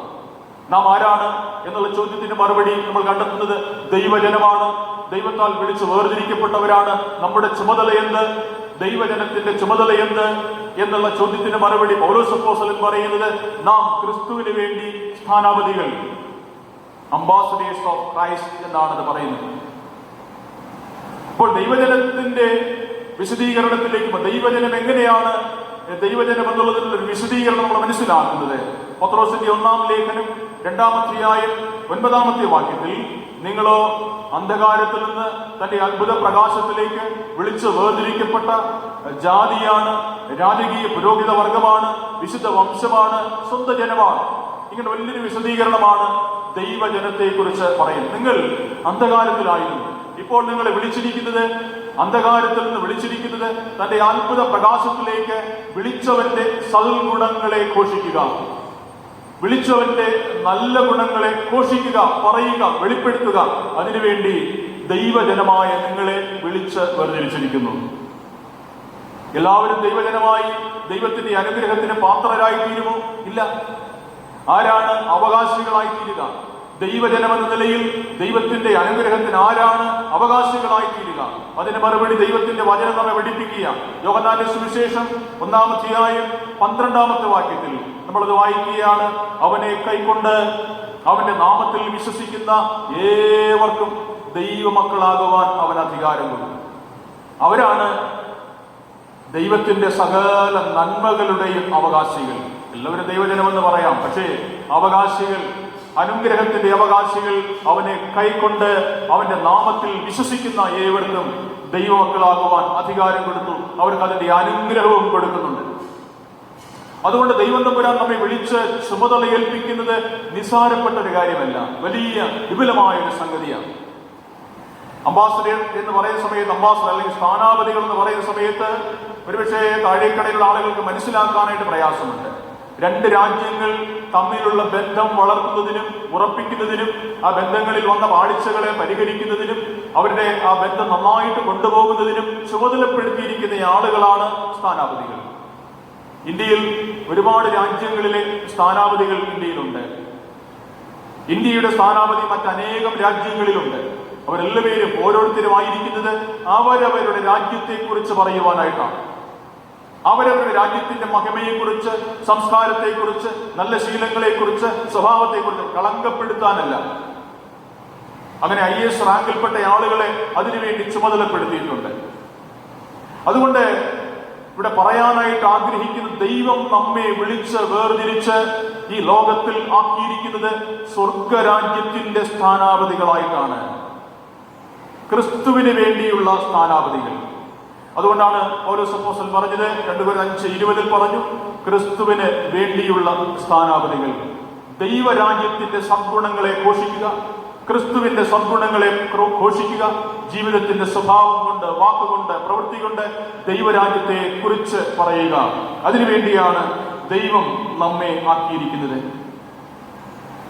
ദൈവരാജ്യത്തെയും ക്രിസ്തുവിനെയും നമ്മൾ ജീവിക്കുന്ന ചുറ്റുപാടുകളെ മാനിച്ചുകൊണ്ട് വെളിപ്പെടുത്തുവാനായിട്ട് കഴിയുക, സാഹചര്യങ്ങളെ മനസ്സിലാക്കിക്കൊണ്ട് വെളിപ്പെടുത്തുവാനായിട്ട് കഴിയുക, ക്രിസ്തുവിന്റെ സാക്ഷികളായി നിലകൊള്ളുക എന്നുള്ളത്. വായിച്ച വേദഭാഗത്തിലേക്ക് നമ്മൾ ഇതുമായി ബന്ധപ്പെട്ട് ചിന്തിക്കുകയാണ്, വേദഭാഗത്തിലേക്ക് വരികയാണ്. യോശുവ എന്ന ഭക്തനെ വലിയൊരു നേതൃസ്ഥാനത്തേക്ക് ദൈവം തമ്പുരാൻ നിയോഗിക്കുകയാണ്, ചുമതലപ്പെടുത്തുകയാണ്. മോശയ്ക്ക് ശേഷം വലിയൊരു ജനസമൂഹത്തെ നയിക്കുക, അവരെ കൊണ്ടുപോവുക, കനാൻ ദേശത്തേക്ക് കൊണ്ടുപോകാനായിട്ട് മഹാപ്രയാണത്തിൽ, വലിയൊരു യാത്രയിൽ, വലിയൊരു തീർത്ഥയാത്രയിൽ ഏർപ്പെടുകയാണ്. അവർക്ക് നല്ല നേതൃത്വം കൊടുക്കുക എന്നുള്ള ചുമതലയാണ് യോശുവയിൽ നിക്ഷിപ്തമായിരിക്കുന്നത്. അപ്പോൾ അതുകൊണ്ട് അങ്ങനെ നയിക്കുവാനായിട്ട്, മറ്റുള്ളവരുടെ മധ്യത്തിലായിരിക്കുവാനായിട്ട് വിളിക്കപ്പെടുന്ന യോശുവ തന്റെ ജീവിതത്തിൽ എങ്ങനെയായിരിക്കണം, യേശുവ തന്റെ ജീവിതം കൊണ്ട് എങ്ങനെ പ്രവർത്തിക്കണം എന്നുള്ളതിന് ശക്തമായ ചില നിർദ്ദേശങ്ങൾ നൽകുകയാണ്. എന്ന് പറയുമ്പോൾ ദൈവത്തിന്റെ സ്ഥാനാപതിയായി, ദൈവരാജ്യത്തിന്റെ സ്ഥാനാപതിയായി നിയമിക്കപ്പെടുന്ന യോശുവ ഭക്തൻ തന്റെ ജീവിതത്തിൽ എങ്ങനെ പ്രവർത്തിക്കണം. ഒരുപക്ഷെ നമ്മളത് ചിന്തിക്കുന്ന സമയത്ത്, നാം ഈ ലോകത്തിലായിരിക്കുമ്പോൾ, ദൈവരാജ്യത്തിന്റെ സ്ഥാനാപതികളായി നിയമിക്കപ്പെട്ടിരിക്കുമ്പോൾ ഞാൻ എങ്ങനെ പ്രവർത്തിക്കുവാനായിട്ടുണ്ട്, ഞാൻ എങ്ങനെ ജീവിക്കുവാനായിട്ടുണ്ട് എന്നുള്ളതിന്റെ ആലോചന യോശുവയിലൂടെ നമ്മൾ കാണും. 2 പ്രധാനപ്പെട്ട കാര്യങ്ങൾ നമ്മൾ ആ ഭാഗത്ത് മനസ്സിലാക്കാനായിട്ടുണ്ട്. ഇന്ന് വായിച്ച പഴയ നിയമ വേദഭാഗത്തിൽ 1-ാം അധ്യായത്തിന്റെ 6-ാമത്തെ വാക്യത്തിൽ നമ്മൾ വായിക്കുകയാണ്, ഉറപ്പും ധൈര്യവും ഉള്ളവനായിരിക്കാം. സ്ഥാനാപതിയായി വിളിച്ച് വേർതിരിക്കപ്പെട്ടവൻ, പ്രത്യേകമായി ചുമതല വഹിക്കുന്നവൻ ഉറപ്പും ധൈര്യവും ഉള്ളവനായിരിക്കാം. പ്രത്യേകിച്ച് നേതൃസ്ഥാനത്തേക്ക് വരുന്നവൻ ഉറപ്പും ധൈര്യമുള്ളവനായിരിക്കും. അതുകൊണ്ട് ചില ആളുകൾ നേതാക്കന്മാര്, ചില ആളുകൾ നേതാക്കന്മാരല്ല എന്നുള്ളതല്ല, നമ്മളെല്ലാവരും ദൈവരാജ്യത്തിന്റെ സ്ഥാനാപതികളായി നിയോഗിക്കപ്പെട്ടിരിക്കുമ്പോൾ നമ്മളെല്ലാവരും നേതാക്കന്മാരാണ്. എങ്ങനെയാണ് ദൈവരാജ്യത്തിന്റെ സദ്ഗുണങ്ങളെ ഘോഷിക്കുവാനായിട്ട് നിയോഗിക്കപ്പെട്ട നേതാക്കന്മാരാണ്, നേതൃസ്ഥാനത്തേക്ക് ആക്കപ്പെട്ടവരാണ്, നിയോഗിക്കപ്പെട്ടവരാണ്. അതുകൊണ്ട് പറയുകയാണ് ഉറപ്പും ധൈര്യമുള്ളവനായിരിക്കുക. ഇത് യോശുവയ്ക്ക് മാത്രമല്ല, സകല ജനത്തിനും ബാധകമാണ് ഉറപ്പും ധൈര്യമുള്ളവനായിരിക്കും. നമ്മൾ ഈ 9 വായിക്കുന്ന സമയത്ത് 3 സ്ഥലങ്ങളിൽ ഈ പ്രത്യേകമായ വാചകം എടുത്തു പറയുന്നുണ്ട്, ഉറപ്പും ധൈര്യവും ഉള്ളവനായിരിക്കും. എങ്ങനെയാണ് നമുക്ക് ഉറപ്പും ധൈര്യമുള്ളവനായിരിക്കാൻ കഴിയുക? എങ്ങനെയാണ് ഉറപ്പും ധൈര്യവും സംഭരിക്കാനായിട്ട് കഴിയുക? വല്ല ബൂസ്റ്റ് കുടിച്ചതുകൊണ്ടോ, വല്ല ഹോർലിക്സ് കഴിച്ചതുകൊണ്ടോ, അങ്ങനെയുള്ള വിശേഷപ്പെട്ട കാര്യങ്ങൾ കഴിച്ചതുകൊണ്ടോ ധൈര്യം വരുമോ? നമുക്ക് ഉറപ്പ് വരുമോ? അതിന് വിശദീകരണം അവിടെ നമ്മൾ വേദപുസ്തകത്തിൽ വായിക്കുന്നുണ്ട്. മോശയോട് കൂടെ ഇരുന്നതുപോലെ ഞാനും നിന്നോട് കൂടെ ഇരിക്കും. ഇതാണ് ഉറപ്പ്. യോശുവയോട് പറയുകയാണ്, ഞാൻ മോശയോട് കൂടെ ഇരുന്നതുപോലെ ഈ ഭാരിച്ച ഉത്തരവാദിത്വം നിറവേറ്റാൻ, ഈ ഭാരിച്ച ചുമതല നിറവേറ്റാൻ ഞാൻ നിന്നോട് കൂടെ ഇരിക്കും. അതുകൊണ്ട് നീ ഉറപ്പും ധൈര്യമുള്ളവനായിരിക്കാം. രണ്ടാമത് പറയുന്നത്, ഞാൻ നിന്നെ കൈവിടുകയില്ല, ഉപേക്ഷിക്കുകയില്ല, അതുകൊണ്ട് നീ ഉറപ്പും ധൈര്യമുള്ളവനായിരിക്കാം. യോശുവയോട് പറയുക, ഞാൻ നിന്നെ വിളിച്ചിട്ടുണ്ട്, വലിയൊരു വിളിയാണ് നിനക്ക് ലഭിച്ചിരിക്കുന്നത്. ആ വിളിയിൽ ഞാൻ വിശ്വസ്തനാണ്. മോശയോട് കൂടെ ഇരുന്നതുപോലെ ഞാൻ നിന്നോട് കൂടെ ഇരിക്കും. നീ ഉറപ്പും ധൈര്യമുള്ളവനായിരിക്കാം. ഞാൻ നിന്നെ കൈവിടുകയില്ല, ഉപേക്ഷിക്കുകയില്ല, അതുകൊണ്ട് നീ ഉറപ്പും ധൈര്യമുള്ളവനായിരിക്കും. പ്രിയമുള്ളവരെ, നമ്മൾ ഇന്ന് കാണുന്ന ഒരുപാട് കാഴ്ചകൾ, ഒരുപാട് സംഭവങ്ങൾ നമ്മളെ ഈ കാര്യത്തിൽ ഒരുപാട് ചിന്തിക്കാനായിട്ട് പ്രേരിപ്പിക്കുകയാണ്. എല്ലാവരും നമ്മളെ കൈവിടുന്ന ഒരു സാഹചര്യം, ആരും നമ്മളെ കണ്ടില്ല എന്ന് പറയേണ്ടുന്ന ഒരു സാഹചര്യം, ആരും നമ്മളെ കേട്ടില്ല എന്ന് പറയേണ്ടുന്ന ഒരു സാഹചര്യമാണ്. ഇവിടെയാണ് നമ്മൾ ഈ വചനത്തിന്റെ പ്രാധാന്യത്തെ കുറിച്ച് മനസ്സിലാക്കുന്നത്. ഞാൻ നിന്നെ കൈവിടുകയില്ല, ഉപേക്ഷിക്കുകയുമില്ല, ഞാൻ നിന്നോട് കൂടെയിരിക്കും. ഇതാണ് നമ്മുടെ ഉറപ്പും ധൈര്യം. ആര് കൈവിട്ടാലും നമ്മെ കൈവിടാത്തൊരു കർത്താവ് നമ്മോട് കൂടെയുണ്ടെന്ന്. ആര് തള്ളിക്കളഞ്ഞാൽ, ഉപേക്ഷിച്ചാലും നമ്മെ തള്ളിക്കളയാത്ത, ഉപേക്ഷിക്കാത്ത ഒരു ദൈവം എന്നോട് കൂടെയുണ്ടല്ലോ. ഇതാണ് ഉറപ്പും ധൈര്യവും എന്ന് പറയുക. പഠിക്കുന്ന മക്കൾക്ക് ദൈവത്തിലുള്ള ആശ്രയം വർദ്ധിക്കുന്നത് അങ്ങനെയാണ്. ഉറപ്പും ധൈര്യമുള്ളവനായിരിക്കാം. പഠനകാര്യങ്ങളിൽ എൻ്റെ കർത്താവ് എന്നോട് കൂടെയുണ്ടല്ലോ. ജോലിയിടങ്ങളിൽ കർത്താവ് കൂടെയുണ്ടല്ലോ. ആരോഗ്യപരമായ പ്രശ്നങ്ങളിൽ കർത്താവ് കൂടെയുണ്ടല്ലോ. മറ്റനവധി ബുദ്ധിമുട്ടുകളുടെ ഞെരുക്കങ്ങളുടെ നടുവിൽ എന്റെ കർത്താവിനോട് കൂടെയുണ്ടല്ലോ. തള്ളിക്കളയാതെ, ഉപേക്ഷിക്കാതെ എന്നെ ചേർത്തണയ്ക്കുന്ന ഒരു കർത്താവിനോട് കൂടെയുണ്ടല്ലോ. അത് മതി എനിക്ക് ഉറപ്പും ധൈര്യമുള്ളവനായിരിക്കാൻ. എന്റെ ജീവിതത്തിന്റെ മേലായ നന്മകൾക്ക് ഈ ഒരു പ്രത്യേകമായ ഉറപ്പും ധൈര്യവും മതി എന്ന വലിയ സന്തോഷം നമ്മെ ഭരിക്കുവാനായിട്ടുണ്ട്. നമുക്കത് ഓർമ്മിച്ചെടുക്കുവാനായിട്ടുണ്ട്. അതുകൊണ്ട് ഈ ലോകത്തിൽ ദൈവം നമ്മെ നിയോഗിച്ചിരിക്കുന്നു, ദൈവം നമ്മെ വിളിച്ചിരിക്കുന്നു എന്ന ബോധ്യം നമുക്ക് ഉണ്ട് എങ്കിൽ അവിടെ നമ്മൾ തിരിഞ്ഞ് ചിന്തിക്കണം, കർത്താവിനോട് കൂടെയുണ്ട്. വിളിച്ചവൻ വിശ്വസ്തനാണ്. കാൽനട യാത്രക്കാരനായ ഒരു വയോധികനെ കുറിച്ച് മനോഹരമായ സംഭവം ഇങ്ങനെയുണ്ട്. അദ്ദേഹം റോഡ് മുറിച്ച് കടക്കുന്ന സമയത്ത് അപ്രതീക്ഷിതമായ ഒരു വാഹനം തട്ടി റോഡിൽ വീണ് അത്യാസന്ന നിലയിൽ ആശുപത്രിയിലേക്ക് എത്തിച്ചു. ആശുപത്രിയിൽ വെച്ച് അദ്ദേഹം മരണപ്പെട്ടു. അദ്ദേഹത്തെ രക്ഷിക്കുവാനായിട്ട് കഴിഞ്ഞില്ല. പോസ്റ്റ്മോർട്ടം നടത്തിയ ഡോക്ടർ അത്ഭുതപ്പെടുവാനായിട്ട് ചില സംഭവങ്ങൾ അദ്ദേഹം ഈ പോസ്റ്റ്മോർട്ടം ചെയ്യുന്ന സമയത്ത് കണ്ടെത്തുവാൻ ഇടയായി. മരിച്ചയാളിന്റെ ശ്വാസകോശങ്ങൾക്ക് ക്ഷയരോഗത്തിന്റെ ശക്തമായ മുറിപ്പാടുകൾ അദ്ദേഹം കണ്ടു. കുടലുകളിൽ മാരകമായ വ്രണങ്ങൾ ബാധിച്ചിരിക്കുന്നത് ശ്രദ്ധയിൽപ്പെട്ടു. ഹൃദയവും കരളുമെല്ലാം പ്രവർത്തനക്ഷമമല്ലാതെ ആയിട്ട് എത്രയോ വർഷങ്ങളായി മാറിയിരിക്കും. ഒരുപാട് ശോചനീയമായ അവസ്ഥയിലാണ്. ഡോക്ടർ ഭാര്യയോട് അദ്ദേഹത്തിന്റെ വയസ്സ് ചോദിച്ചു. അവർ പറഞ്ഞു 80 വയസ്സാണ്.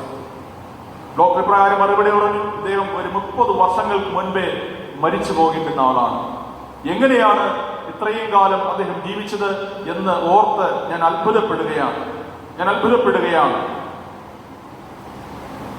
എങ്ങനെയാണ് അദ്ദേഹം ഇങ്ങനെ ജീവിക്കുവാൻ ഇടയായി തീർന്നെന്ന് ഒരു ചോദ്യം കൂടെ ആ സ്ത്രീയോട്, ഈ മനുഷ്യന്റെ ഭാര്യയോട് ചോദിച്ചു. അവർ വളരെ ചുരുങ്ങിയ വാചകങ്ങൾ ഇപ്രകാരം പറഞ്ഞു. കുട്ടിക്കാലം മുതൽ ഈ മനുഷ്യൻ പലതരത്തിലുള്ള രോഗങ്ങൾക്ക് അടിമയായിരുന്നു. പിന്നീട് വലുതായപ്പോൾ രോഗങ്ങളെല്ലാം ഒന്നിനു പുറകെ ഒന്നായി ഇദ്ദേഹത്തെ അലട്ടുവാൻ ഇടയായി തീർന്നു. പരിശോധനകൾ നടത്തുന്ന ഡോക്ടർമാർ പറയും, ഈ മനുഷ്യൻ ഇനി 6 മാസമേ ജീവിച്ചിരിക്കുകയുള്ളൂ. പക്ഷേ ഈ മനുഷ്യൻ ഈ പറഞ്ഞ ഡോക്ടർമാരെ തോൽപ്പിച്ചു. അദ്ദേഹത്തിന് പിടികൂടിയ രോഗങ്ങളെ അദ്ദേഹം തോൽപ്പിച്ചു. രോഗങ്ങളുടെ പിടിയിൽ നിന്ന്, ഇവരുടെ അഭിപ്രായങ്ങളുടെ പിടിയിൽ നിന്നെല്ലാം അദ്ദേഹം മുക്തി നേടി മുൻപോട്ട് പോകുവാൻ ഇടയായി. ഈ മനുഷ്യൻ ധൈര്യശാലിയായിരുന്നു. ജീവിതത്തെ ഏറെ സ്നേഹിച്ച ഒരു വ്യക്തിയായിരുന്നു. ഓരോ രാത്രിയിലും അദ്ദേഹം ഉറങ്ങാൻ കിടക്കുന്നതിന് മുൻപായി ദൈവത്തിന്റെ സന്നിധിയിൽ തീക്ഷ്ണമായി പ്രാർത്ഥിക്കുന്ന ഒരു പതിവ് ഈ മനുഷ്യനുണ്ട്. വളരെ കണ്ണീരോടെ നിലവിളിച്ച് പ്രാർത്ഥിക്കും. പ്രാർത്ഥന കഴിഞ്ഞ് എഴുന്നേറ്റ് തന്റെ ഭാര്യയോട് എന്നോട് പറയും, ഞാൻ അടുത്ത ദിവസം കൂടുതൽ സുഖമുള്ളവനായിരിക്കും, കൂടുതൽ സന്തുഷ്ടനായിരിക്കും, കൂടുതൽ ആരോഗ്യമുള്ളവനായിരിക്കുമെന്ന് ഭാര്യയോട് എന്നോട് പറയുന്ന പതിവുണ്ട്. പക്ഷെ അങ്ങനെയൊന്നും സംഭവിച്ചില്ല. അദ്ദേഹം കൂടുതൽ ഉന്മേഷവാനായി കണ്ടില്ല, ആരോഗ്യമുള്ളവനായി കണ്ടില്ല. ഓരോ ദിവസം അദ്ദേഹത്തിന്റെ പ്രശ്നങ്ങൾ കൂടിക്കൊണ്ടേ ഇരുന്നു. എങ്കിലും അദ്ദേഹത്തിന്റെ ജീവിതത്തെക്കുറിച്ചുള്ള ശുഭാപ്തി വിശ്വാസത്തിന്, ധൈര്യത്തിന് ഭംഗം വന്നില്ല, കുറവ് വന്നില്ല. അദ്ദേഹം ക്ഷീണിതനായി മാറിയില്ല, ഉത്സാഹമുള്ളവനായിരുന്നു. ഇവിടെ നമ്മൾ വചനത്തിൽ വായിച്ച് കേട്ടതുപോലെ ഉറപ്പും ധൈര്യവും ഉള്ളവനായിരുന്നു. ദൈവത്തിൽ അചഞ്ചലമായ ഉറപ്പും ധൈര്യമുള്ള ഒരു വ്യക്തിയായിരുന്നു ഈ മനുഷ്യനെന്ന് ഈ സ്ത്രീ സാക്ഷിക്കുവാനിടയായി. തുറന്നു പറഞ്ഞു, അതുകൊണ്ടാണ് ഈ മനുഷ്യൻ 80 വയസ്സോളം ജീവിക്കുവാനിടയായത്. 30 വർഷത്തിന് മുൻപേ മരിച്ചു പോകേണ്ട മനുഷ്യൻ ദീർഘായുസ് ലഭിച്ച് ഈ ലോകത്തിൽ ജീവിക്കുവാൻ ഇടയായത് ഈ മനുഷ്യന്റെ ഉറപ്പും ധൈര്യവും ഒന്നുകൊണ്ട് മാത്രം. എവിടെയാണ് ഉറപ്പും ധൈര്യവും? ദൈവത്തിലാണ്. ദൈവത്തോടുള്ള ആശ്രയമാണ് മനുഷ്യനെ നിലനിർത്തുവാൻ ഇടയായി തീർന്നത്. അതുകൊണ്ട് നമ്മെ ഈ പ്രത്യേകമായ കാലഘട്ടത്തിൽ ദൈവം തമ്പുരാൻ വിളിച്ച് ആക്കിയിരിക്കുന്നത് ഉറപ്പും ധൈര്യവും ഉള്ളവനായിരിക്കാം. കൊറോണയുടെ നടുവിൽ, ദാരിദ്ര്യത്തിന്റെ നടുവിൽ, ഒരുപാട് പ്രതികൂലങ്ങൾ ഒന്നിനു പുറകെ ഒന്നായി വന്നുകൊണ്ടിരിക്കുന്ന ഒരു പ്രത്യേകമായ സാഹചര്യത്തിൽ ഉറപ്പും ധൈര്യവും ഉള്ളവരായിരിക്കാം. നമ്മൾ ഉറപ്പും ധൈര്യവും ഉള്ളവരാകുമ്പോഴാണ് മറ്റുള്ളവരെയും ഉറപ്പിക്കുവാനും ധൈര്യപ്പെടുത്തുവാനും കഴിയുക. നമ്മൾ ക്രൈസ്തവ ജീവിതത്തിൽ ഒരുപാട് വർഷങ്ങൾ പിന്നിട്ടു എന്ന വാദം നമുക്കുണ്ട്, പാരമ്പര്യം നമുക്കുണ്ട്. ക്രിസ്തുവിൽ എത്ര പേർക്ക് ഉറപ്പുണ്ട്, ധൈര്യമുണ്ട്? ഇതാണ് ചോദ്യം. ക്രിസ്തുവിനെ നമ്മൾ എങ്ങനെ കണ്ടിരിക്കുന്നു? ക്രിസ്തുവിലുള്ള നമ്മുടെ ആശ്രയം ഏത് വിധത്തിലാണ്? ഒരു പ്രശ്നം വരുമ്പോൾ, വലിയൊരു ഭാരം നേരിടുമ്പോൾ, രോഗം നേരിടുമ്പോൾ നമ്മുടെ വാക്കുകൾക്ക് വ്യത്യാസം വരികയാണ്. ഇതൊന്നും പ്രാർത്ഥിച്ചാലും ശരിയാകുന്നില്ല, ഇതൊന്നും പ്രാർത്ഥിച്ചാലും നടക്കുന്നില്ല, പള്ളി പോയിട്ട് നടക്കുന്നത്. നമ്മൾ അങ്ങനെ ഒരു നെഗറ്റീവായിട്ട് പറയുന്ന മനസ്സാണ്. ഇതാണ് നമ്മൾ വാസ്തവത്തിൽ നേടിയിരിക്കുന്നത്. ഒരുപാട് പാരമ്പര്യം പറയും, ക്രിസ്തു നമുക്കാരാണ്, ക്രിസ്തുവിൽ എങ്ങനെയാണ് നമ്മൾ ആശ്രയം വെച്ചിരിക്കുന്നത്. നമ്മൾ സ്വയമായി ഈ ഉറപ്പ് ധൈര്യം ആർജിക്കുമ്പോഴാണ് നമുക്കൊരു സന്തോഷം ഉണ്ടാവുക. ആ സന്തോഷമാണ് മറ്റുള്ളവരിലേക്ക് പകർന്നു കൊടുക്കുവാനായിട്ട് കഴിയും. അതിനുവേണ്ടിയാണ് സ്ഥാനാപതികളായി, അംബാസഡേഴ്സായി ദൈവം നമ്മെ വിളിച്ച് നിയോഗിച്ചിരിക്കുന്നത്. അതുകൊണ്ട് ദൈവം നമ്മെ പോസ്റ്റ് ചെയ്തതിന്റെ ഒരു പ്രധാനപ്പെട്ട കാര്യം ഉറപ്പുള്ളവരായി, ധൈര്യമുള്ളവരായിരിക്കുക. അത് മറ്റുള്ളവരുടെ മുൻപിൽ പങ്കുവയ്ക്കുവാൻ ഇടയായി തീരുക. സദ്ഗുണങ്ങളിൽ വളരെ പ്രധാനപ്പെട്ടതായി അതിനെ കാണുക. 2, നിരപ്പിന്റെ ശുശ്രൂഷകരാവുക എന്നുള്ളതാണ്. നിരപ്പിന്റെ ശുശ്രൂഷകരാവുക, അനുരഞ്ജനത്തിന്റെ ശുശ്രൂഷകരാവുക, മിനിസ്ട്രി ഓഫ് റിക്കൺസിലിയേഷൻ. പൗലോസ് അപ്പോസ്തലൻ അതിന് വ്യക്തമായ ഒരു ആലോചന നൽകുകയാണ്. കൊരിന്ത്യർക്ക് എഴുതിയ 2-ാം ലേഖനം 5-ാം അധ്യായം 18-ാമത്തെ വാക്യത്തിൽ അത് പറയുന്നുണ്ട്. നിരപ്പിന്റെ ശുശ്രൂഷകരായി ദൈവം ഞങ്ങളെ നിയോഗിച്ചിരിക്കുന്നു. നിരപ്പിന്റെ ശുശ്രൂഷകർ, സ്ഥാനാപതികളുടെ പ്രധാനപ്പെട്ട ചുമതല അതാണ്. തല്ലുണ്ടാക്കുകയല്ല. പാകിസ്ഥാനും ഇന്ത്യയും തമ്മിൽ പ്രശ്നമുണ്ടാകുമ്പോൾ, ഇന്ത്യയും ചൈനയും തമ്മിൽ പ്രശ്നങ്ങൾ ഉണ്ടാകുമ്പോൾ അംബാസഡേഴ്സിനെയാണ് ആദ്യം വിളിക്കുന്നത്. അവർ വന്നിരുന്ന് ചൊറിഞ്ഞ് അങ്ങോട്ടും ഇങ്ങോട്ടും ഒരു പോരുണ്ടാക്കാനുള്ള പരിശ്രമമല്ല. പ്രത്യുത എങ്ങനെ ഈ പ്രശ്നങ്ങളെ ഒന്ന് സോൾവ് ചെയ്യാം സമാധാനപരമായിട്ട്. പ്രാഥമികമായിട്ട് ആലോചിക്കുന്നത് അതാണ്. വിട്ടുവീഴ്ച മനോഭാവത്തോടുകൂടെ ഈ പ്രശ്നങ്ങൾ എങ്ങനെ സോൾവ് ചെയ്യും. ദൈവം നമ്മെ ഈ ലോകത്തിൽ നിയോഗിച്ചിരിക്കുന്നത് പ്രശ്നങ്ങളെ എങ്ങനെ ചൊറിഞ്ഞ് വലുതാക്കാൻ, പിന്നെ എങ്ങനെ സോൾവ് ചെയ്യും, സമാധാന വാഹകരായി മാറും. പരസ്പരമുള്ള പ്രതിസന്ധികൾ എങ്ങനെ നമുക്ക് സമാധാനത്തോടുകൂടെ പരിഹാരം കാണാം, അതിൻ്റെ ആ ശുശ്രൂഷ ചെയ്യുന്ന ശുശ്രൂഷകരായിട്ട് ദൈവം നമ്മെ വിളിച്ചിരിക്കുന്നു. കർത്താവിനെ കുറിച്ച് പറയണേ, അവൻ ഇരുപക്ഷത്തെയും ഒന്നാക്കുന്നവനാണ്. 2 പക്ഷത്തായിരുന്ന ആളുകളെ ഒന്നാക്കുന്ന ഒരു പ്രത്യേകമായ ശുശ്രൂഷയാണ് ക്രിസ്തുവിലൂടെ നമ്മൾ കാണുന്നത്. സ്ഥാനാപതികൾ നിറവേറ്റുന്നതും അതുതന്നെയാണ്. ആളുകളെ ദൈവരാജ്യത്തിന്റെ സ്നേഹത്തിലേക്ക് ഒന്ന് ആകർഷിക്കുന്ന, ആളുകളെ അകറ്റിക്കളയുന്നവരെ ചേർക്കുന്ന ആളുകളായി മാറുക. അതിന്റെ വലിയൊരു ശുശ്രൂഷ ഏറ്റെടുക്കുക. സ്നേഹത്തിന്റെ ശുശ്രൂഷ, കരുതലിന്റെ ശുശ്രൂഷ, ക്ഷമയുടെ ശുശ്രൂഷ, അതാണ് നിരപ്പിന്റെ ശുശ്രൂഷ.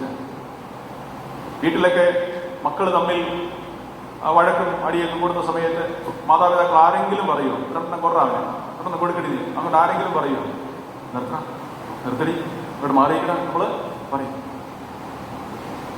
സമൂഹത്തിൽ, ദൈവാലയത്തിൽ ദൈവം നമ്മെ ഓരോരുത്തരെയും ഇതിനു വേണ്ടിയാണ് നിയോഗിച്ചിരിക്കുന്നത്. കൊടുക്കണം, അടിക്കണം, അങ്ങോട്ട് അപ്പുറത്തോടൊപ്പം ഇപ്പുറത്തോടൊപ്പം എന്ന് പറയാനല്ല.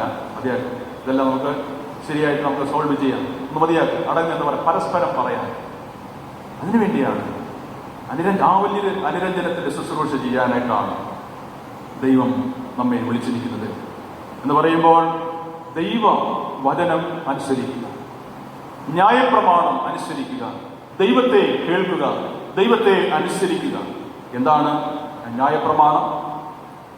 യോശുവയോട് പറയുകയാണ്. യോശുവയോട് പറയുന്നത് നമ്മൾ വായിച്ച് കേട്ടതാണ്. 1-ാം അധ്യായം 7-ാം വാക്യത്തിൽ യോശുവ 1:7 പറയുന്നുണ്ട്, ന്യായപ്രമാണം നീ അനുസരിക്കുക, അതിൽ നീ ഇടത്തോട്ടോ വലത്തോട്ടോ മാറരുത്, നിന്റെ വായിൽ നിന്ന് മാറ്റിക്കളയരുത് എന്ന് പ്രത്യേകമായിട്ട് പറയും. എന്താണ് ന്യായപ്രമാണം?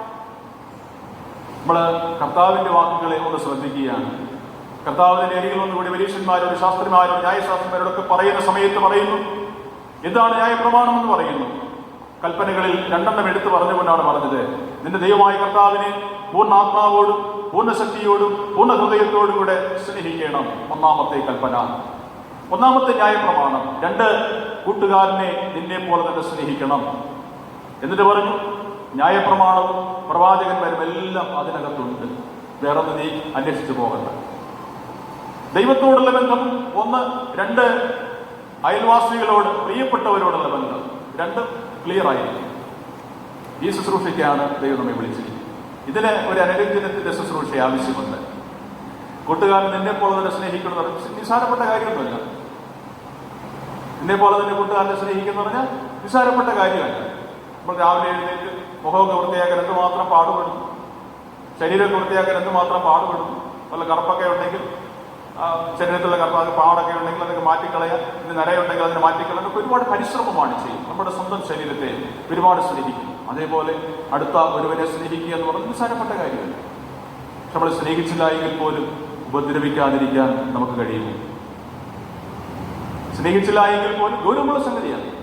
സ്നേഹിച്ചില്ല എങ്കിൽ പോലും ഉപദ്രവിക്കാതിരിക്കാൻ കഴിയുമോ? ഇവിടെ ദൈവ വചനം അനുസരിക്കുവാൻ തയ്യാറാണ്. ന്യായപ്രമാണം അനുസരിക്കും. അത് വലിയ നിരപ്പിന്റെ ശുശ്രൂഷയായി മാറുകയാണ്. ഇന്ന് നമ്മൾ ശ്രദ്ധിക്കുന്നത് വളരെ വിരുദ്ധമായ വേദനാജനകമായ സംഗതികളാണ് എന്ന് നമ്മൾ മനസ്സിലാക്കുകയാണ്. ദൈവമക്കൾ അവരുടെ നിരപ്പിന്റെ ക്ഷമയുടെ വാതിലുകൾ അടച്ചു കളയുകയാണ്. ഇവിടെയൊക്കെ ക്ഷമിക്കാനായിട്ട് കഴിയും, ഇവരെയൊക്കെ നിരപ്പുണ്ടാക്കാനായിട്ട് കഴിയും. അങ്ങനെയുള്ള വാതിലുകൾ, അങ്ങനെയുള്ള സാഹചര്യങ്ങൾ, സാധ്യതകളെല്ലാം അടച്ച് കളയുകയാണ്. എല്ലാവരും സ്വാർത്ഥരായി സ്വാർത്ഥതയുടെ കൂടാരങ്ങൾ കെട്ടിപ്പൊക്കുകയാണ്. സ്വന്തം താല്പര്യങ്ങൾക്ക് വളരെയേറെ പ്രാധാന്യം നൽകി, അടുത്തവന്റെ താല്പര്യങ്ങളെക്കാൾ, ആലോചനയേക്കാൾ സ്വന്തം താല്പര്യങ്ങൾ, സ്വന്തം ആലോചനകൾ, സ്വന്തം തീരുമാനങ്ങൾ പ്രാധാന്യത്തോടെ എടുത്തുയർത്തി അത് നടപ്പിലാക്കാൻ കഠിനമായ പരിശ്രമം ചെയ്യുകയാണ്. അതുകൊണ്ട് എന്താണ് സംഭവിക്കുന്നത്? പ്രശ്നങ്ങൾ തീരുന്നില്ല, പരാതികൾ തീരുന്നില്ല, ഓടുകയാണ്. എല്ലായിടത്തും പ്രശ്നങ്ങൾ. നമുക്ക് വിട്ടുവീഴ്ച ചെയ്യാൻ, പരസ്പരം ഒന്ന് താണുകൊടുക്കാൻ നമുക്ക് മനസ്സ് വരുന്നില്ല. യേശു പറഞ്ഞു, യേശു ക്രിസ്തുവിലൂടെ നമ്മൾ കാണും, അവൻ ക്രൂശിലെ മരണത്തോളം തന്നെത്താൻ താഴ്ത്തി ആ നിരപ്പിന്റെ ശുശ്രൂഷ പ്രകടമാക്കുകയാണ്. വളരെ മനോഹരമായ ഒരു ഏകാംഗ നാടകം ഇങ്ങനെ രേഖപ്പെടുത്തിയിട്ടുണ്ട്. നോർമാൻ മാക്നിൽ അദ്ദേഹം എഴുതിയ ഒരു ഏകാംഗ നാടകം. അതിനകത്ത് പ്രധാനപ്പെട്ട കഥാപാത്രം എന്ന് പറയുന്നത് ഒരു ബിഷപ്പാണ്. ഒരുപക്ഷെ മലയാളത്തിൽ കുഞ്ഞുങ്ങളെല്ലാം നമ്മൾ വായിച്ചിട്ടുണ്ട്. അദ്ദേഹത്തിന്റെ വീട്ടിലെ അരമനയിലെ മെഴുകുതിരിക്കാലുകൾ, വെള്ളിയിലുണ്ടാക്കിയ മെഴുകുതിരി സ്റ്റാൻഡ്, അത് മോഷ്ടിച്ചെടുത്തയാളെ പോലീസ് പിടികൂടി ബിഷപ്പിന്റെ അരികിൽ കൊണ്ടുവന്നു. അപ്പോൾ ഈ മോഷ്ടിച്ചു കൊണ്ടുപോയ ആളിനെ രക്ഷിക്കാൻ വേണ്ടി ഈ ബിഷപ്പ് ഒത്തിരി നുണകൾ പറയുന്നു. അതാണ് ആ നാടകത്തിലെ പ്രധാനപ്പെട്ട പ്രമേയം. ഒത്തിരി നുണകൾ പറയുന്നു. അദ്ദേഹത്തെ അറിയില്ല, അപരിചിതനാണ് എങ്കിൽ പോലും പോലീസിന്റെ മുൻപിൽ വെച്ച് പറഞ്ഞു, ഈ മനുഷ്യനെ എനിക്കറിയാം, ഈ മനുഷ്യൻ മോഷ്ടിച്ചതല്ല, ഞാൻ നൽകിയതാണ്. പോരെങ്കിൽ ഇദ്ദേഹം എന്റെ സഹോദരനാണ്, അദ്ദേഹത്തെ വെറുതെ വിട്ടേക്കും. ഇത് ഒരുപക്ഷെ കൊച്ചു വിമർശനങ്ങളൊക്കെ അതുമായി ബന്ധപ്പെട്ട് പറയാനായിട്ട് കഴിയുമെങ്കിൽ, ഒരു മനുഷ്യനെ രക്ഷപ്പെടുത്താൻ, ഒരു മനുഷ്യന്റെ ഉള്ളിലേക്ക് സ്നേഹം പകരാൻ, ആ മനുഷ്യൻ ഒരിക്കലും ബിഷപ്പിനെ മറക്കുവാൻ കഴിയാത്ത തരത്തിൽ അദ്ദേഹത്തിന്റെ ഉള്ളിൽ സ്നേഹം സ്ഥാപിച്ചെടുക്കാൻ അദ്ദേഹത്തിന്റെ ഈ താഴ്ന്നു കൊടുക്കലിന് ഇടയായി എന്ന് നമ്മൾ ആ ഭാഗത്ത് അതിലൂടെ മനസ്സിലാക്കുകയാണ്. പ്രിയമുള്ളവരെ, നമ്മുടെ ഒരുപാട് തെറ്റുകൾ നന്നായിട്ട് ശ്രദ്ധിക്കണം. നമ്മുടെ ഒരുപാട് തെറ്റുകൾ, ഒരുപാട് കള്ളങ്ങൾ, ചേരാത്ത ഒരുപാട് കാര്യങ്ങൾ ദൈവം നമ്പുരാൻ എത്രയോ തവണ നമ്മോട് ക്ഷമിച്ചിട്ടുണ്ട്. ഇങ്ങനെ ക്ഷമിച്ചില്ല എങ്കിൽ നമ്മൾ അതിനു മുമ്പേ ജയിലിൽ പോകുമായിരുന്നു, വളരെ തട്ടി നമ്മളെ ശരിയാക്കുമായിരുന്നു. പക്ഷെ നമ്മളോട് ദൈവം നമ്പുരാൻ ക്ഷമിച്ചു. കരുണ കാണിച്ചു പലതരത്തിൽ. അതുകൊണ്ടാണ് നമ്മുടെ ആയുസ് ഇത്രയേറെ നീണ്ടു നിൽക്കുന്നത്. ദൈവത്തോട് ആത്മബന്ധം നമുക്കുള്ളത്. പക്ഷേ പലപ്പോഴും നമുക്ക് സംഭവിക്കുന്നത്, നമുക്ക് ലഭിച്ചിരിക്കുന്ന ഈ ക്ഷമ, നമുക്ക് ലഭിച്ചിരിക്കുന്ന ഈ കാരുണ്യം മറ്റുള്ളവരോട് കാണിക്കാൻ നമ്മൾ തയ്യാറാണ്. നമ്മൾ പിശുക്ക് കാട്ടും. നമ്മൾ മറ്റുള്ളവരോട് കാഠിന്യം കാണിക്കും. ആളുകൾ സ്വയം ചെറുതാകാനായിട്ട് മടിയുണ്ട്, ചെറുതാകാനായിട്ട് മനസ്സിൽ കഠിന ഹൃദയരായി മാറുകയാണ്, അസൂയ പിടിച്ചവരായി മാറുകയാണ്, അഹങ്കാരികളായി മാറുകയാണ്, സ്വാർത്ഥരായി മാറുകയാണ്. ചില ആളുകൾ കള്ളന്മാരായി, അഴിമതിക്കാരായി, അനീതിയുള്ളവരായി മാറുകയാണ്. ദൈവം നൽകിയ ഒരുപാട് നന്മകൾ മറന്നേച്ചു. ഞാനീ പറഞ്ഞ കാര്യങ്ങൾക്ക് സഭയും സമൂഹം എല്ലാം ഇന്ന് തുല്യ പങ്കാളിത്തം വഹിക്കുന്ന ഒരു അനുഭവത്തിലേക്ക് വന്നിരിക്കുന്നു. നമ്മൾ ഈ കാര്യങ്ങളെ മനസ്സിലാക്കുമ്പോൾ, കാണുമ്പോൾ നമ്മിലേക്ക് വരട്ടെ, നമ്മിലേക്ക് ചിന്ത തിരിയട്ടെ. ഞാൻ എങ്ങനെ ഇരിക്കുന്നു? എൻ്റെ പേരെങ്ങനെയാണ്? എന്നെക്കുറിച്ച് എൻ്റെ കർത്താവ് എന്താണ് വിചാരിക്കുന്നത്? ഞാൻ ആരാണ് വാസ്തവത്തിൽ? പ്രിയമുള്ളവരെ, ദൈവം നമ്മെ വിളിച്ചിരിക്കുന്നു. എന്തിനു വേണ്ടിയാണ് വിളിച്ചത്? ദൈവം നമ്മെ വിളിച്ചിരിക്കുന്നത് അവൻ്റെ മുഖമായി മാറാൻ, അവൻ്റെ വാക്കായി മാറാൻ, അവൻ്റെ ഹൃദയമായി മാറാൻ. ആരുടെ? ദൈവത്തിൻ്റെ മുഖമായി മാറാൻ. അതുകൊണ്ടാണല്ലോ ഏശാവ് യാക്കോബിനെ കണ്ടുമുട്ടുന്ന സമയത്ത് അവനിൽ ദൈവമുഖം കണ്ടു. വർഷങ്ങളോളം ശത്രുതയുള്ള സഹോദരങ്ങളാണ്. കണ്ടുമുട്ടുന്ന സമയത്ത് ദൈവികമായ ക്ഷമയോടെ വിളിച്ചു പറയും, ഞാൻ നിന്നിൽ ദൈവത്തിൻ്റെ മുഖം കാണുകയാണ്. തുടക്കത്തിൽ ചിന്തിച്ചതുപോലെ സമൂഹം ഒരുപക്ഷെ പലതരത്തിൽ വ്യാഖ്യാനിക്കുമെങ്കിലും അവന്റെ വേദനയിൽ, ഇല്ലായ്മയിൽ, ദുഃഖത്തിൽ അവന്റെ ഹൃദയത്തിലേക്ക് പ്രവേശിക്കാൻ, മനുഷ്യത്വമുണ്ടാകാൻ, മാനുഷികമായ നന്മയെ മാത്രം ലാക്കാക്കി ചിന്തിക്കാൻ, മനുഷ്യത്വത്തോടുകൂടെ സമീപിക്കാനൊക്കെ കഴിയുന്നത് നമ്മിൽ നിറഞ്ഞിരിക്കുന്ന ദൈവസ്നേഹത്തിന്റെ അടിസ്ഥാനത്തിലാണ്, ദൈവകൃപയുടെ അടിസ്ഥാനത്തിലാണ്. അതുകൊണ്ട് നമ്മളെ വിളിച്ചിരിക്കുന്ന, നമ്മളെ ചുമതലപ്പെടുത്തിയിരിക്കുന്ന പോസ്റ്റ് നിസ്സാരപ്പെട്ടതല്ല. ഉറപ്പും ധൈര്യമുള്ളവരായിരിക്കാം. നിരപ്പിന്റെ ശുശ്രൂഷ ചെയ്യാനായിട്ട് എഴുന്നേൽക്കും. ദൈവം നമ്മെ സഹായിക്കട്ടെ. എല്ലാവർക്കും എഴുന്നേൽക്കാം. ദൈവത്തോട് പ്രാർത്ഥിക്കാം.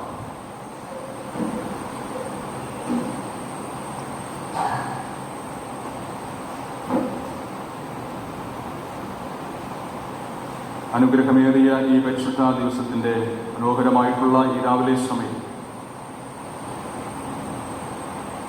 ദൈവരാജ്യത്തിന്റെ സ്ഥാനാപതികളായി അവൻ നമ്മെ ഈ ഭൂമിയിൽ ആക്കിയിരിക്കുന്നു. ഈ ലോകത്തെയും ദൈവരാജ്യത്തെയും തമ്മിൽ ബന്ധിപ്പിക്കുന്ന കണ്ണികളാകാനായിട്ട് വിളിച്ചിരുന്നു. അതുകൊണ്ട് ശക്തമായ പ്രതികൂലങ്ങൾ, പ്രതിസന്ധികളൊക്കെ വരുമ്പോൾ തളർന്നു പോകാതെ ഉറപ്പും ധൈര്യമുള്ളവരായിരിക്കാൻ, നിരപ്പിന്റെ ആ വലിയ ശുശ്രൂഷ ചെയ്യാൻ കർത്താവേ, നീ എനിക്ക് കൃപ നൽകണമേ. അങ്ങനെ ആയിരിക്കട്ടെ നമ്മുടെ പ്രാർത്ഥന. നമ്മളാരും നരകയോഗ്യരായി മാറരുത്, സാക്ഷ്യം ഇല്ലാത്തവരായി മാറരുത്. സാക്ഷ്യമുള്ളവരായി മാറാൻ, ഉറപ്പും ധൈര്യമുള്ളവരായി നിരപ്പിന്റെ ശുശ്രൂഷ ചെയ്യാൻ നമ്മെ തന്നെ സമർപ്പിക്കാം. സ്നേഹവാനായ കർത്താവേ, ഇന്നത്തെ ആരാധനയിൽ സംബന്ധിച്ച മണമുള്ള എല്ലാവരുടെ മക്കളെയും അനുഗ്രഹിച്ച് അയക്കണമേ. ഈ ലോകം ഞങ്ങൾക്ക് ശാശ്വതമല്ല എന്ന് ഞങ്ങളെ പഠിപ്പിച്ചിട്ടുണ്ട്. അത് ഞങ്ങൾ ഈ നാളുകളിൽ അർത്ഥവത്തായി മനസ്സിലാക്കുന്നു. ഞങ്ങൾ ഈ പ്രതിസന്ധിയിലും ശക്തിയോടെ നിൽക്കാൻ, ധൈര്യത്തോടെ നിൽക്കാൻ കൃപ തരണമേ. പ്രാർത്ഥനയോടെ ഇതിനെയും തരണം ചെയ്യുവാൻ ഞങ്ങൾക്ക് പ്രാപ്തി തരണമേ. ഈ ഒരാഴ്ച ഞങ്ങളെ അവിടുത്തെ കരങ്ങളിൽ വഹിക്കണമേ. വീണ്ടും ഞങ്ങൾ ഒരുമിച്ച് കണ്ടുപെട്ടുവോളം ക്രൂശിന്റെ മറവിൽ മറയ്ക്കണമേ. അവിടുത്തെ കരങ്ങളിൽ ഞങ്ങളെ, ഞങ്ങളുടെ എല്ലാ കുടുംബങ്ങളെയും, ഞങ്ങളുടെ ദേശത്തെ സമർപ്പിക്കുന്നു. യേശുവിൻ നാമത്തിൽ തന്നെ പിതാവേ, ആമേൻ. നമ്മുടെ കർത്താവായ യേശു ക്രിസ്തുവിന്റെ കൃപയും പിതാവായ ദൈവത്തിന്റെ സ്നേഹവും ആശ്വാസപ്രദനായ പരിശുദ്ധാത്മാവിന്റെ സഹവാസവും പ്രിയമുള്ളവരെ നാം ഏവരോടും ചോദിച്ച എല്ലാ കാര്യങ്ങളോടും ഇന്ന് വന്നേക്കും ഉണ്ടായിരിക്കുമാറാകട്ടെ. ആമേൻ.